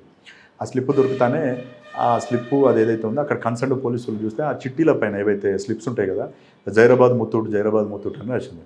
అఫ్జల్గంజ్ ఇక్కడ అఫెన్స్ అయింది, అక్కడ అది అయింది. యాక్చువల్గా అప్పుడు నాకు మ్యారేజ్, నేను సెలవులో ఉండే, నరేందర్ సార్ ఉండే. దాన్ని మొత్తం సీన్ ప్రొటెక్ట్ చేసి డిఎస్పీ గారిని పిలిపించి ఇదంతా చేసిన తర్వాత అక్కడికి పోయి అఫ్జల్గంజ్ పోలీసుని అడిగితే మేము ఇట్లా డైరెక్ట్ చేయడానికి లేదు, 102లో కోడ్ డిపాజిట్ చేస్తాం తీసుకోండి అని అంటే ఓకే అని చెప్పేసి వాళ్ళు వేసారు. అశోక్ శర్మ ఒకటి దొరికిండు. వాడిని ఇంటరాక్షన్ అఫ్జల్గంజ్లోనే దొరికింది. అఫ్జల్గంజ్ పోలీసు పట్టుకున్నాడు. వాడు అసలు నోరే విప్పాడు, నాకేం తెలియదు అంటాడు, మాట్లాడాడు, ఏం చెప్పలే. సరే అని చెప్పేసి అట్లే పెట్టేసారు. ఆ ప్రాపర్ డిపాజిట్ చేశారు. ఆ తర్వాత భీమ్రెడ్డి సార్ ఉండే అప్పుడు, ఇప్పుడు ఏసీపీ భీమ్రెడ్డి సార్ సిసిఎస్లో ఇన్స్పెక్టర్ ఉండే, ఇప్పుడు సార్ ఏసీపీ పటంచెరు ఏసీపీ కూడా వేశారు. ఫస్ట్ ఆ కేసులో Narender sir and Bhim Reddy sir ఇద్దరు కూడా ఇక్కడ నుంచి జార్ఖండ్ వెళ్ళారు. వెళ్ళి ఆ ఏరియా మొత్తం చూసుకున్నారు. కానీ అఫెండర్ లిఫ్ట్ చేయడం చాలా కష్టము అని చెప్పేసి వచ్చి అప్పుడు షిముషి బాజ్పేయి మేడం ఐపీఎస్ ఎస్పీ గారు ఉండే, మేడం చెప్తే సరే అని చెప్పేసి ఊరుకున్నారు. ఊరుకున్న తర్వాత అప్పుడే ఎలక్షన్స్ వచ్చినాయి, మళ్ళీ 2014 ఎలక్షన్స్. ఆ ఎలక్షన్లో బిజీ అయిపోయినాం. ఆ అఫెన్స్ మాత్రం అట్లే ఉంది. ముత్తూట్ వాళ్ళు బాగా ప్రెజర్ పెడతారు, ఎట్లనే కేసు డిటెక్ట్ చేయాలని. 6 months అయిపోయింది. అప్పుడు స్టార్ట్ చేసాం. 6 months తర్వాత ఏం చేద్దామని మొత్తం ఫైల్ అంతా తీసుకొని స్టడీ చేస్తే మెయిన్ మనకు క్లూ ఏందనంటే ఆ బంగారం దొరికిందనుకంటే వాడిని అడిగితే ఏమీ చెప్పాడు అశోక్ శర్మ. అసలు ఈ అకౌంట్ నెంబర్ ఏందని చెప్పేసి నేను శ్యామల వెంకటేష్ సార్ ఇద్దరమే పోయినాం. జార్ఖండ్ పోయాం, సాహెబ్గంజ్ డిస్టిక్ పోయి అక్కడ నుంచి ఉద్వా బ్రాంచ్కి పోయినాం. ఉద్వా అనేది ఒక ప్లేస్ అది. ఆడ పోయి బ్యాంక్ మేనేజర్ని కలిస్తే ఆయన రిక్వెస్ట్ చేసాం ఈ అకౌంట్ ఎవరిది అంటే చెప్పిండు ఇట్లా పలానా అశోక్ శర్మ అది అని చెప్పిన తర్వాత మన ఇల్లు అన్నీ ఐడెంటిఫై చేసాం. ఒక చిన్న రిక్వెస్ట్ చేసినాం, సార్ ఈ అకౌంట్లో ఇది ఇట్లే రన్ చేయండి, దీన్ని డిస్టర్బ్ చేయకండి, కొంచెం నా పర్సనల్ నెంబర్ పెట్టండి అందులో రిక్వెస్ట్ చేసి పెట్టను అన్నాడు. అంటే అక్కడ నుంచి పోయి ఆ సాహెబ్గంజ్ డిస్ట్రిక్ట్ ఎస్పీని కలిసి లీడ్ బ్యాంక్ మేనేజర్కి ఫోన్ చేయించినాం. ఫోన్ చేపిస్తే వీళ్ళు తెలంగాణ ఆంధ్రప్రదేశ్ నుంచి వచ్చారు, వీళ్ళకి ఎట్టి పరిస్థితుల్లో మీరు సాయం చేయాల్సిందంటే ఆయన సరైన కన్సర్న్ మేనేజర్ చెప్తే మళ్ళీ 3 days తర్వాత పోయి ఆయనను కలిస్తే ఆయన అకౌంట్లో నా పర్సనల్ నెంబర్ యాడ్ చేసిండు. అయితే వీడు అఫెండర్ దొరికిన తర్వాత మెయిన్ అఫెండర్ ఎవరైతే ఉన్నారో కమరుద్దీన్ షేక్, ఆ ఏటీఎం కార్డు అకౌంట్కి సంబంధించి వాడు వాడుతుండు. వానికి ఏందనంటే వాడు డబ్బులు ఉంటే సరే ముంబైకి వచ్చేస్తాడు, ఈ లేడీస్ బార్లు ఏవైతే ఉంటాయో బార్లో బాగా ఎంజాయ్ చేస్తాడు, విపరీతం ఎంజాయ్ చేస్తుంటాడు.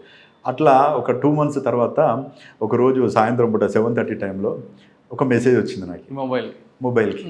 నికితా బార్ అండ్ రెస్టారెంట్లో వాడు స్క్వైప్ చేసినట్టు 2,000 రూపీస్ స్క్వైప్. 2 నెలల వరకు వాడలేదు వాళ్ళే.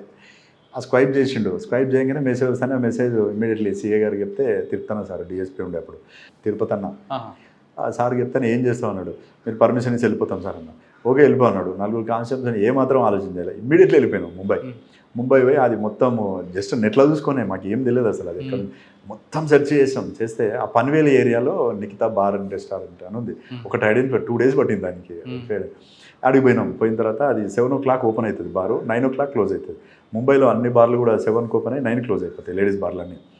అయితే వాడకపోతే ఒక సంగమేష్ అని ఒక మేనేజర్ని పట్టుకొని వానికి కొన్ని డబ్బులు ఇచ్చినాం. ఒక 5,000 రూపీస్ ఇచ్చేసి అప్పటికి ఈ పలానా నెంబరు పర్సన్ ఇట్లా ఈ పేరు మీద వస్తాయని చెప్పేసి అన్న ఫేస్బుక్ ఉండే మనకి. ఆ ఫేస్బుక్ ద్వారా ఫోటో తీసుకున్నాం. చూపిస్తే వాడు ఐడెంటిఫై చేసి ఎస్ ఈ పర్సన్ వస్తాడు సార్, అప్పుడప్పుడు వచ్చి బాగా ఎంజాయ్ చేసిపోతాడు సార్, డబ్బులు విపరీతంగా చదువుతాడు అది అని చెప్పాడు. మేము ఇక్కడే ఉంటాం 10 days అయినా 15 days అయినా, అతన్ని ఎప్పుడు వచ్చినా సరే మాకు చెప్పు అని చెప్పినాం. 10 days ఉన్నాం వాడు రాలే. మళ్ళీ హైదరాబాద్ వచ్చినాం వాడు వచ్చినాడు. మళ్ళీ మెసేజ్ వచ్చింది.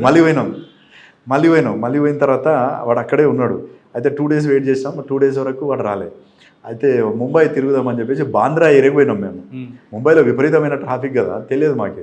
పోయి బాంద్రా ఏరియాలోనూ వాడు బార్కి వచ్చింది. ఆ నుంచి ఇక్కడికి వచ్చే వరకు టైం క్లోజ్ అయింది. మళ్ళీ పోయిండు. ఇంక ఇట్లా లాభం లేదని చెప్పేసి మనం నమ్ముకున్నది CDR 10 రోజులు ఏం చేస్తారండి? వెయిట్ చేసాం వస్తాడని చెప్పేసి. ఎందుకంటే మన ఫోన్ నెంబర్ బోర్ అంటే తప్పదు కదా, వెయిట్ చేయాల్సింది. అదే కదా పేషెన్సీ కావాల్సింది మన క్రైమ్లో.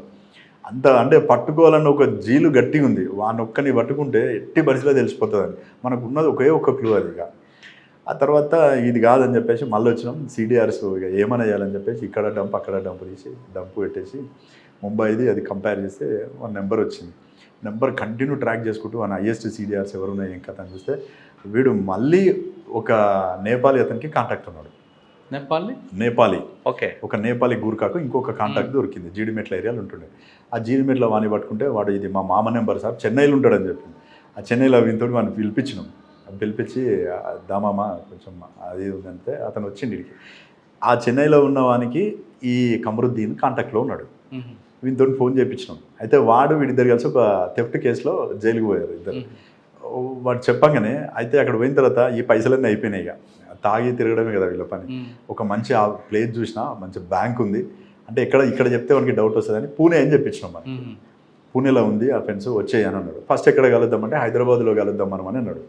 ఫ్లైట్లో తిరుగుతారు వీళ్ళు అందరూ, అఫెండర్స్ అందరు కూడా. మంచి టక్ వేసుకొని ఫ్లైట్లో టికెట్ బుక్ చేసుకున్నాడు. అయితే నేను ఎయిర్పోర్ట్లో పనిచేసిన కాబట్టి ఇమిగ్రేషన్ కొంచెం ఇది ఉండే. మన ఆధార్ కార్డు మన దగ్గర ఉంది. ఆధార్ కార్డు డీటెయిల్స్ చెప్తే వాళ్ళు చెప్పేశారు పలానా కింగ్ఫిషర్ ఉండే. కింగ్ఫిషర్లో ఫ్లైట్ బుక్ అయింది, connecting flight Bengaluru to Hyderabad. Night వాడు అక్కడికి 12 o'clock అక్కడ దిగుతాడు. మళ్ళీ కనెక్టింగ్ ఫ్లైట్లో మార్నింగ్ 4:45 హైదరాబాద్లో దిగుతాడు. డిఎస్పీ గారు, సిఐ, నేను ఒక 10 మంది విన్నాం. మనకి పోయి నన్ను లోపలికి పోమన్నాడు. నాకు అక్కడ కొద్దిగా ఆ లోపల పరిచయాలు ఉండేసి ఇమిగ్రేషన్ బ్లేజర్ వేసుకొని లోపలికి వెళ్ళిపోయినాం. ఆ లాడర్ దగ్గరికి పోయి నిలబడ్డా. మంచి రేబాన్ గ్లాసులు పెట్టుకొని, బ్లూ కలర్ షర్ట్ వేసుకొని, ప్యాంట్ వేసుకొని, టక్ వేసుకొని, ట్రావెల్ బ్యాగ్ పట్టుకొని వస్తుంది సల్మాన్ ఖాన్ లెక్క. పోయి వెనకాల నుంచి పట్టుకోగానే వానికి షాక్ ఇస్తే ఎట్లయితే జలకి ఒక్కసారి పరిశాన్ అయిపోయింది. వానే ఫస్ట్ డైరెక్ట్ అతన్ని పట్టుకున్నాను. డైరెక్ట్ రన్వే మీద పట్టుకొని చలో అంటే మేరకు క్యూ పగడే కామోష్ ఆవాప్ అని చెప్పేసి దగ్గర పిస్టల్ ఉంటే చూపించేసి తీసుకొచ్చి ఇంట్రాగేషన్ చేసిన తర్వాత చెప్పేసిండు, మొత్తం చెప్పేసిండు. సార్ అఫెండ్ చేసినాం, బౌద్ధ సోనా నిలే హమారేకు ఓ పూరా जाने के टाइम पे ऐसा एक బ్యాగ్ ఇద్దరు और एक కలకత్తాలో ఒక బ్యాగ్ వదిలేసారు. అది కూడా అయితే వాళ్ళు ఏం చేశారంటే మనం ట్రైన్ కూడా ట్రాక్ చేసాం. వీళ్ళు వెళ్ళిపోతున్నప్పుడు ఏ ట్రైన్ ఎక్కిరని చెప్పేసి అక్కడ కలకత్తా పోలీస్కి చెప్తే ఆ ట్రైన్ కంటే ముందు, కలకత్తా కంటే ముందే డ్రాప్ అయ్యారు. వీళ్ళు డ్రాప్ అయినప్పుడు అన్ని రైల్వే స్టేషన్ అలర్ట్ చేశాం కదా.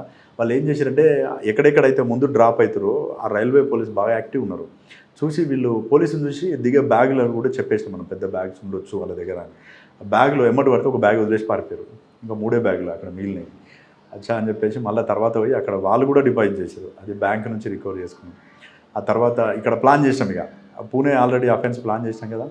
కమరుద్దీన్ తోటి వాళ్ళందరికీ ఫోన్ చేపించి, రెజాబుల్ షేక్ గానికి, బదరుద్దీన్ షేక్కి వీళ్ళందరికీ ఫోన్ చేపిస్తే వాళ్ళందరూ కూడా ఓకే మేము వస్తాం అక్కడికి అని చెప్పేసి చెప్పారు. కానీ రావట్లేదు, అంత ఈజీగా ఎవరు నమ్మట్లేదు.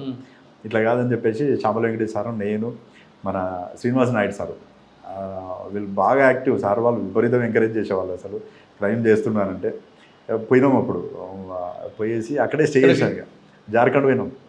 జార్ఖండ్ పోయి అక్కడ ఇక్కడ నుంచి ఇక్కడ కొంతమంది అరటి దుకాణంలో వీళ్ళు మార్కెట్ వాళ్ళు ఉంటారు కదా, వీళ్ళు ఇక్కడ నుంచి అక్కడికి పప్పులు సప్లై చేస్తారు.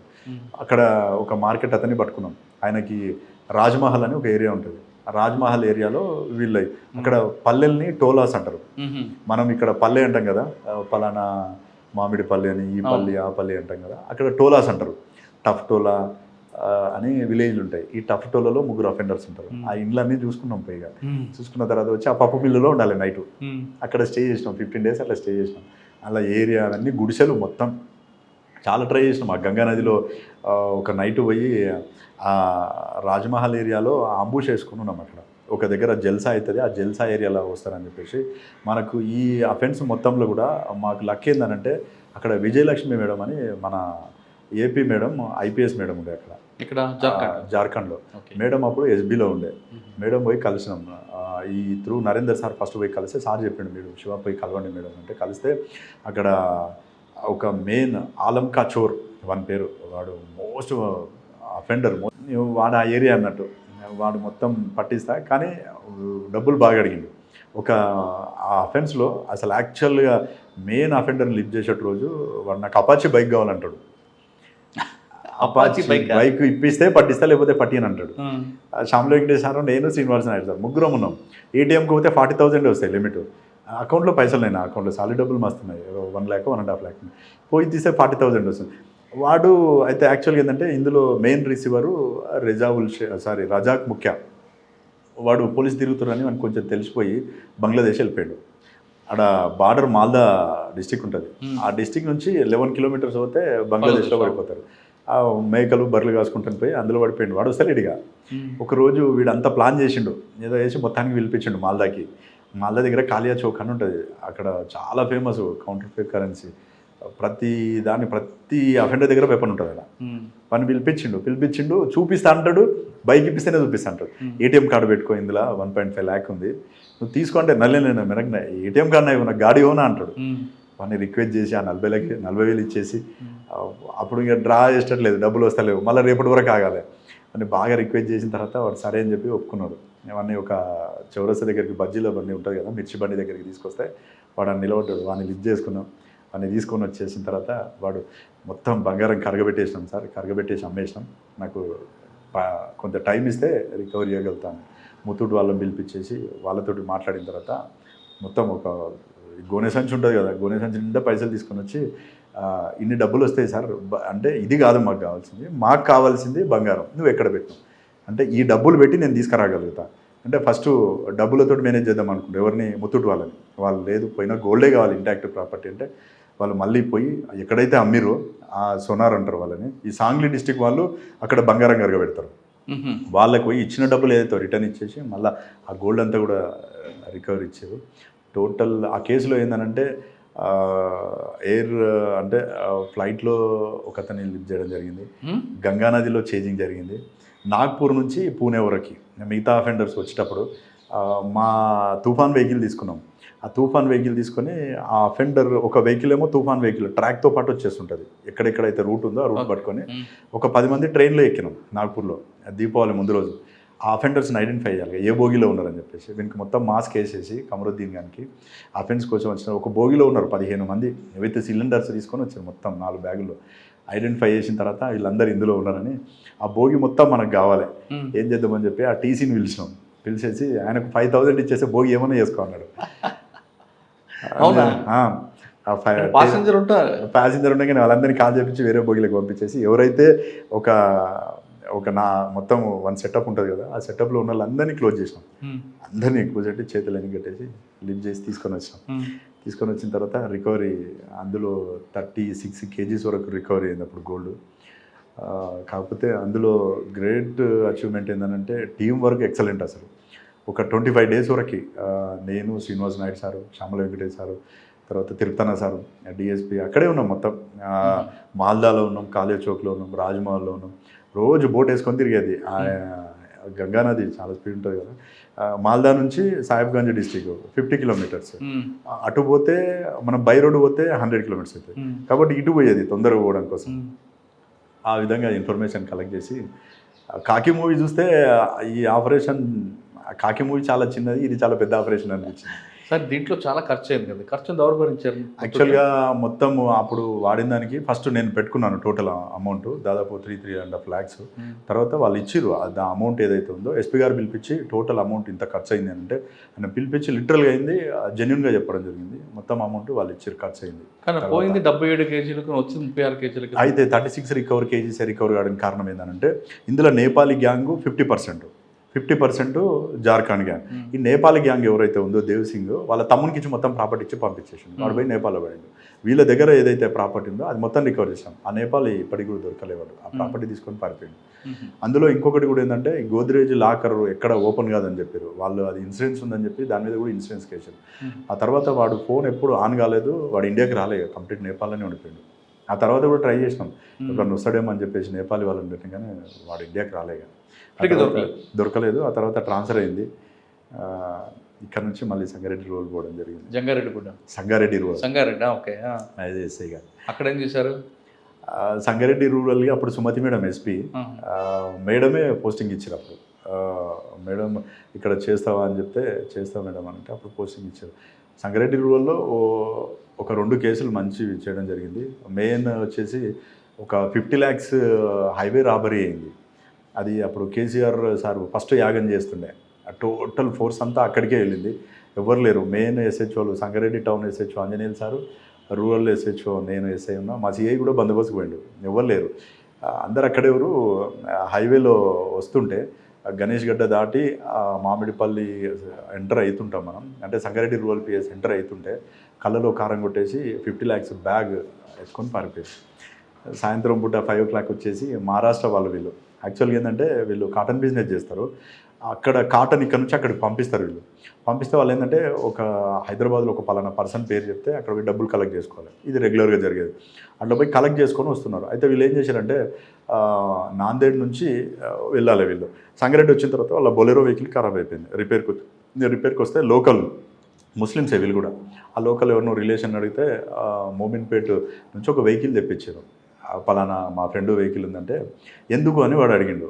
అడిగితే ఇట్లా ఒక 50 lakhs అమౌంట్ తెచ్చుకుంటారంట, వాళ్ళు నమ్మకం ఉన్న వాళ్ళు కావాలంటే వాడు ఇమ్మీడియట్లీ ప్లాన్ చేసుకుండు, అరే అమౌంట్ తీసుకొచ్చేటప్పుడు కొట్టేయాలని చెప్పేసి మొత్తం 6 members కలిసి ప్లాన్ చేసుకుని పోయి ఒక జూబ్లీ హిల్స్లో ఒక దగ్గర 50 lakhs తీసుకొని వస్తుంటారు. మొత్తం ఫోన్లు వాడొద్దు, ఏం వాడొద్దు, ఇందులో మొత్తం ప్రీ ప్లాన్గా నేను రింగ్ రోడ్ దిగేటప్పుడు బండి ఎక్కడ పెట్టుకొని ఉండాలి, మీరు బండి ఫాలో కావాలి, ఎంటర్ అయితేనే బండి స్లో చేస్తాను నేను, మీరు కొట్టినట్టు చేయాలి, అద్దం ఓపెన్ చేస్తా, కళ్ళల్లో కారం కొట్టాలి, కొట్టేసి బ్యాగ్ ఎత్తుకొని పోవాలనేది ప్లాన్. సేమ్ ఆ ఫ్రెండ్స్ అట్లే చేశారు. ఆ ఫ్రెండ్స్ చేసిన తర్వాత సుమతి మేడం తెలిసింది, మేడం ఉంది, మేడం వచ్చింది సీసీఎస్కి, వాడిని తీసుకొచ్చి కూర్చోబెట్టినాం. మేడం నైట్ 11 o'clock వచ్చి మార్నింగ్ 5 o'clock వరకు కూర్చుంది. అయితే వానితోటి ఇవి ఎవరైతే డబ్బులు తీసుకొని వస్తున్నారో వీళ్ళని కూడా సస్పెక్ట్ చేస్తాం మనం, వీళ్ళు ఏమైనా చేస్తారని. వాళ్ళు ముగ్గురు డ్రైవర్ నలుగురిని కూడా సపరేట్ కూర్చోటి మాట్లాడమన్నది. నేను ఆంజనేయులు సారు సుమతి మేడం అందరితో మాట్లాడాను. 5 o'clock వరకు బ్రేక్ కాలే. మేడం ఒకటే చెప్పింది, ఇందులోనే ఒకరు దొంగ 100%, ఎట్టి పరిస్థితులు డిటెక్ట్ కావాలి, వదలొద్దు, ఉండే డ్రైవరే ఉండొచ్చు అని చెప్పింది. ఏమనగానే డ్రైవర్ని కూర్చోబెట్టి వాడిని పదే అడిగితే వానికి ఇరిటేషన్ వచ్చేసి, సార్ मेरे को पाँव पर तुम मेरे को कैसे भी मदद करो అని అన్నాడు. ठीक है आपको मदद करता बोल बेटा అంటే మొత్తం చూపిస్తే సార్ నాతో పాటు రండి అని చెప్పేసి వితిన్ 24 hours ముందు రోజు 4 o'clock అఫెన్స్ అయింది, మార్నింగ్ 8 o'clock వరకు తీసుకొని పోయి అందరి ఇంట్లో చూపించిండు. ఆ ఫ్రెండ్స్ని పట్టుకొని ఇంటాక్ట్ ప్రాపర్టీ రికవర్ తీసుకొని వచ్చింది. మేడం మంచిగా అప్రిషియేట్ చేసినప్పుడు పెద్ద ప్రెస్ మీట్ అయింది అది కూడా. సార్ మేడం టైంలోనే ఆర్సీపురంలో కూడా ముత్తూట్ ఫైనాన్స్ అవుతుంది, కానీ వాళ్ళు ఆల్రెడీ సంగారెడ్డిలో షెల్టర్ తీసుకున్నారని స్టేట్మెంట్ ఇస్తారు. సంగారెడ్డిలో షెల్టర్ తీసుకోలేదు, వాళ్ళు రూటు నాందేడ్ నుంచి వచ్చా, అది అందులో అది డిఫరెన్స్, అది యాక్చువల్ సైబరాబాద్కు సంబంధించింది. వాళ్ళు జరిగింది సైబరాబాదే, కానీ అంత ముందు సంగారెడ్డి పరిధిలోనే ఒక ఇల్లు తీసుకొని ఉండడం జరిగింది కదా. సంగారెడ్డి రూట్ వాడారని చెప్పారు, సంగారెడ్డిలో ఉన్నామని చెప్పలేదు. కాకపోతే వాళ్ళు మోస్ట్ అందులో శోటరాజన్ వాళ్ళ డ్రైవర్ ఒక అతను ఉంటాడు, అందులో అశోక్ సురేందర్ అని ఒక అఫెండర్ ఉంటాడు. వాళ్ళు కంప్లీట్ ముంబై, దీనికి మనది అంటే మా దగ్గర జరిగిందని దానికి కానీ సంబంధం లేదు. ఇక్కడ షెల్టర్ మీద తీసుకున్నారు కదా, షెల్టర్ తీసుకోలే. వాళ్ళు ఏం చెప్పారంటే అప్పుడు నాందేడ్ ఇప్పుడు ఉన్న 161 హైవే ఏదైతే ఉందో ఆ రూట్లో వచ్చాము, వస్తూ ఒక దావ దగ్గర ఆగి ఫ్రెష్ అప్ అయినామని మాత్రం చెప్పినట్టు తెలుసు నాకు. ఇంకా గుర్తున్నాడు సుమతి మేడం కూడా టైం.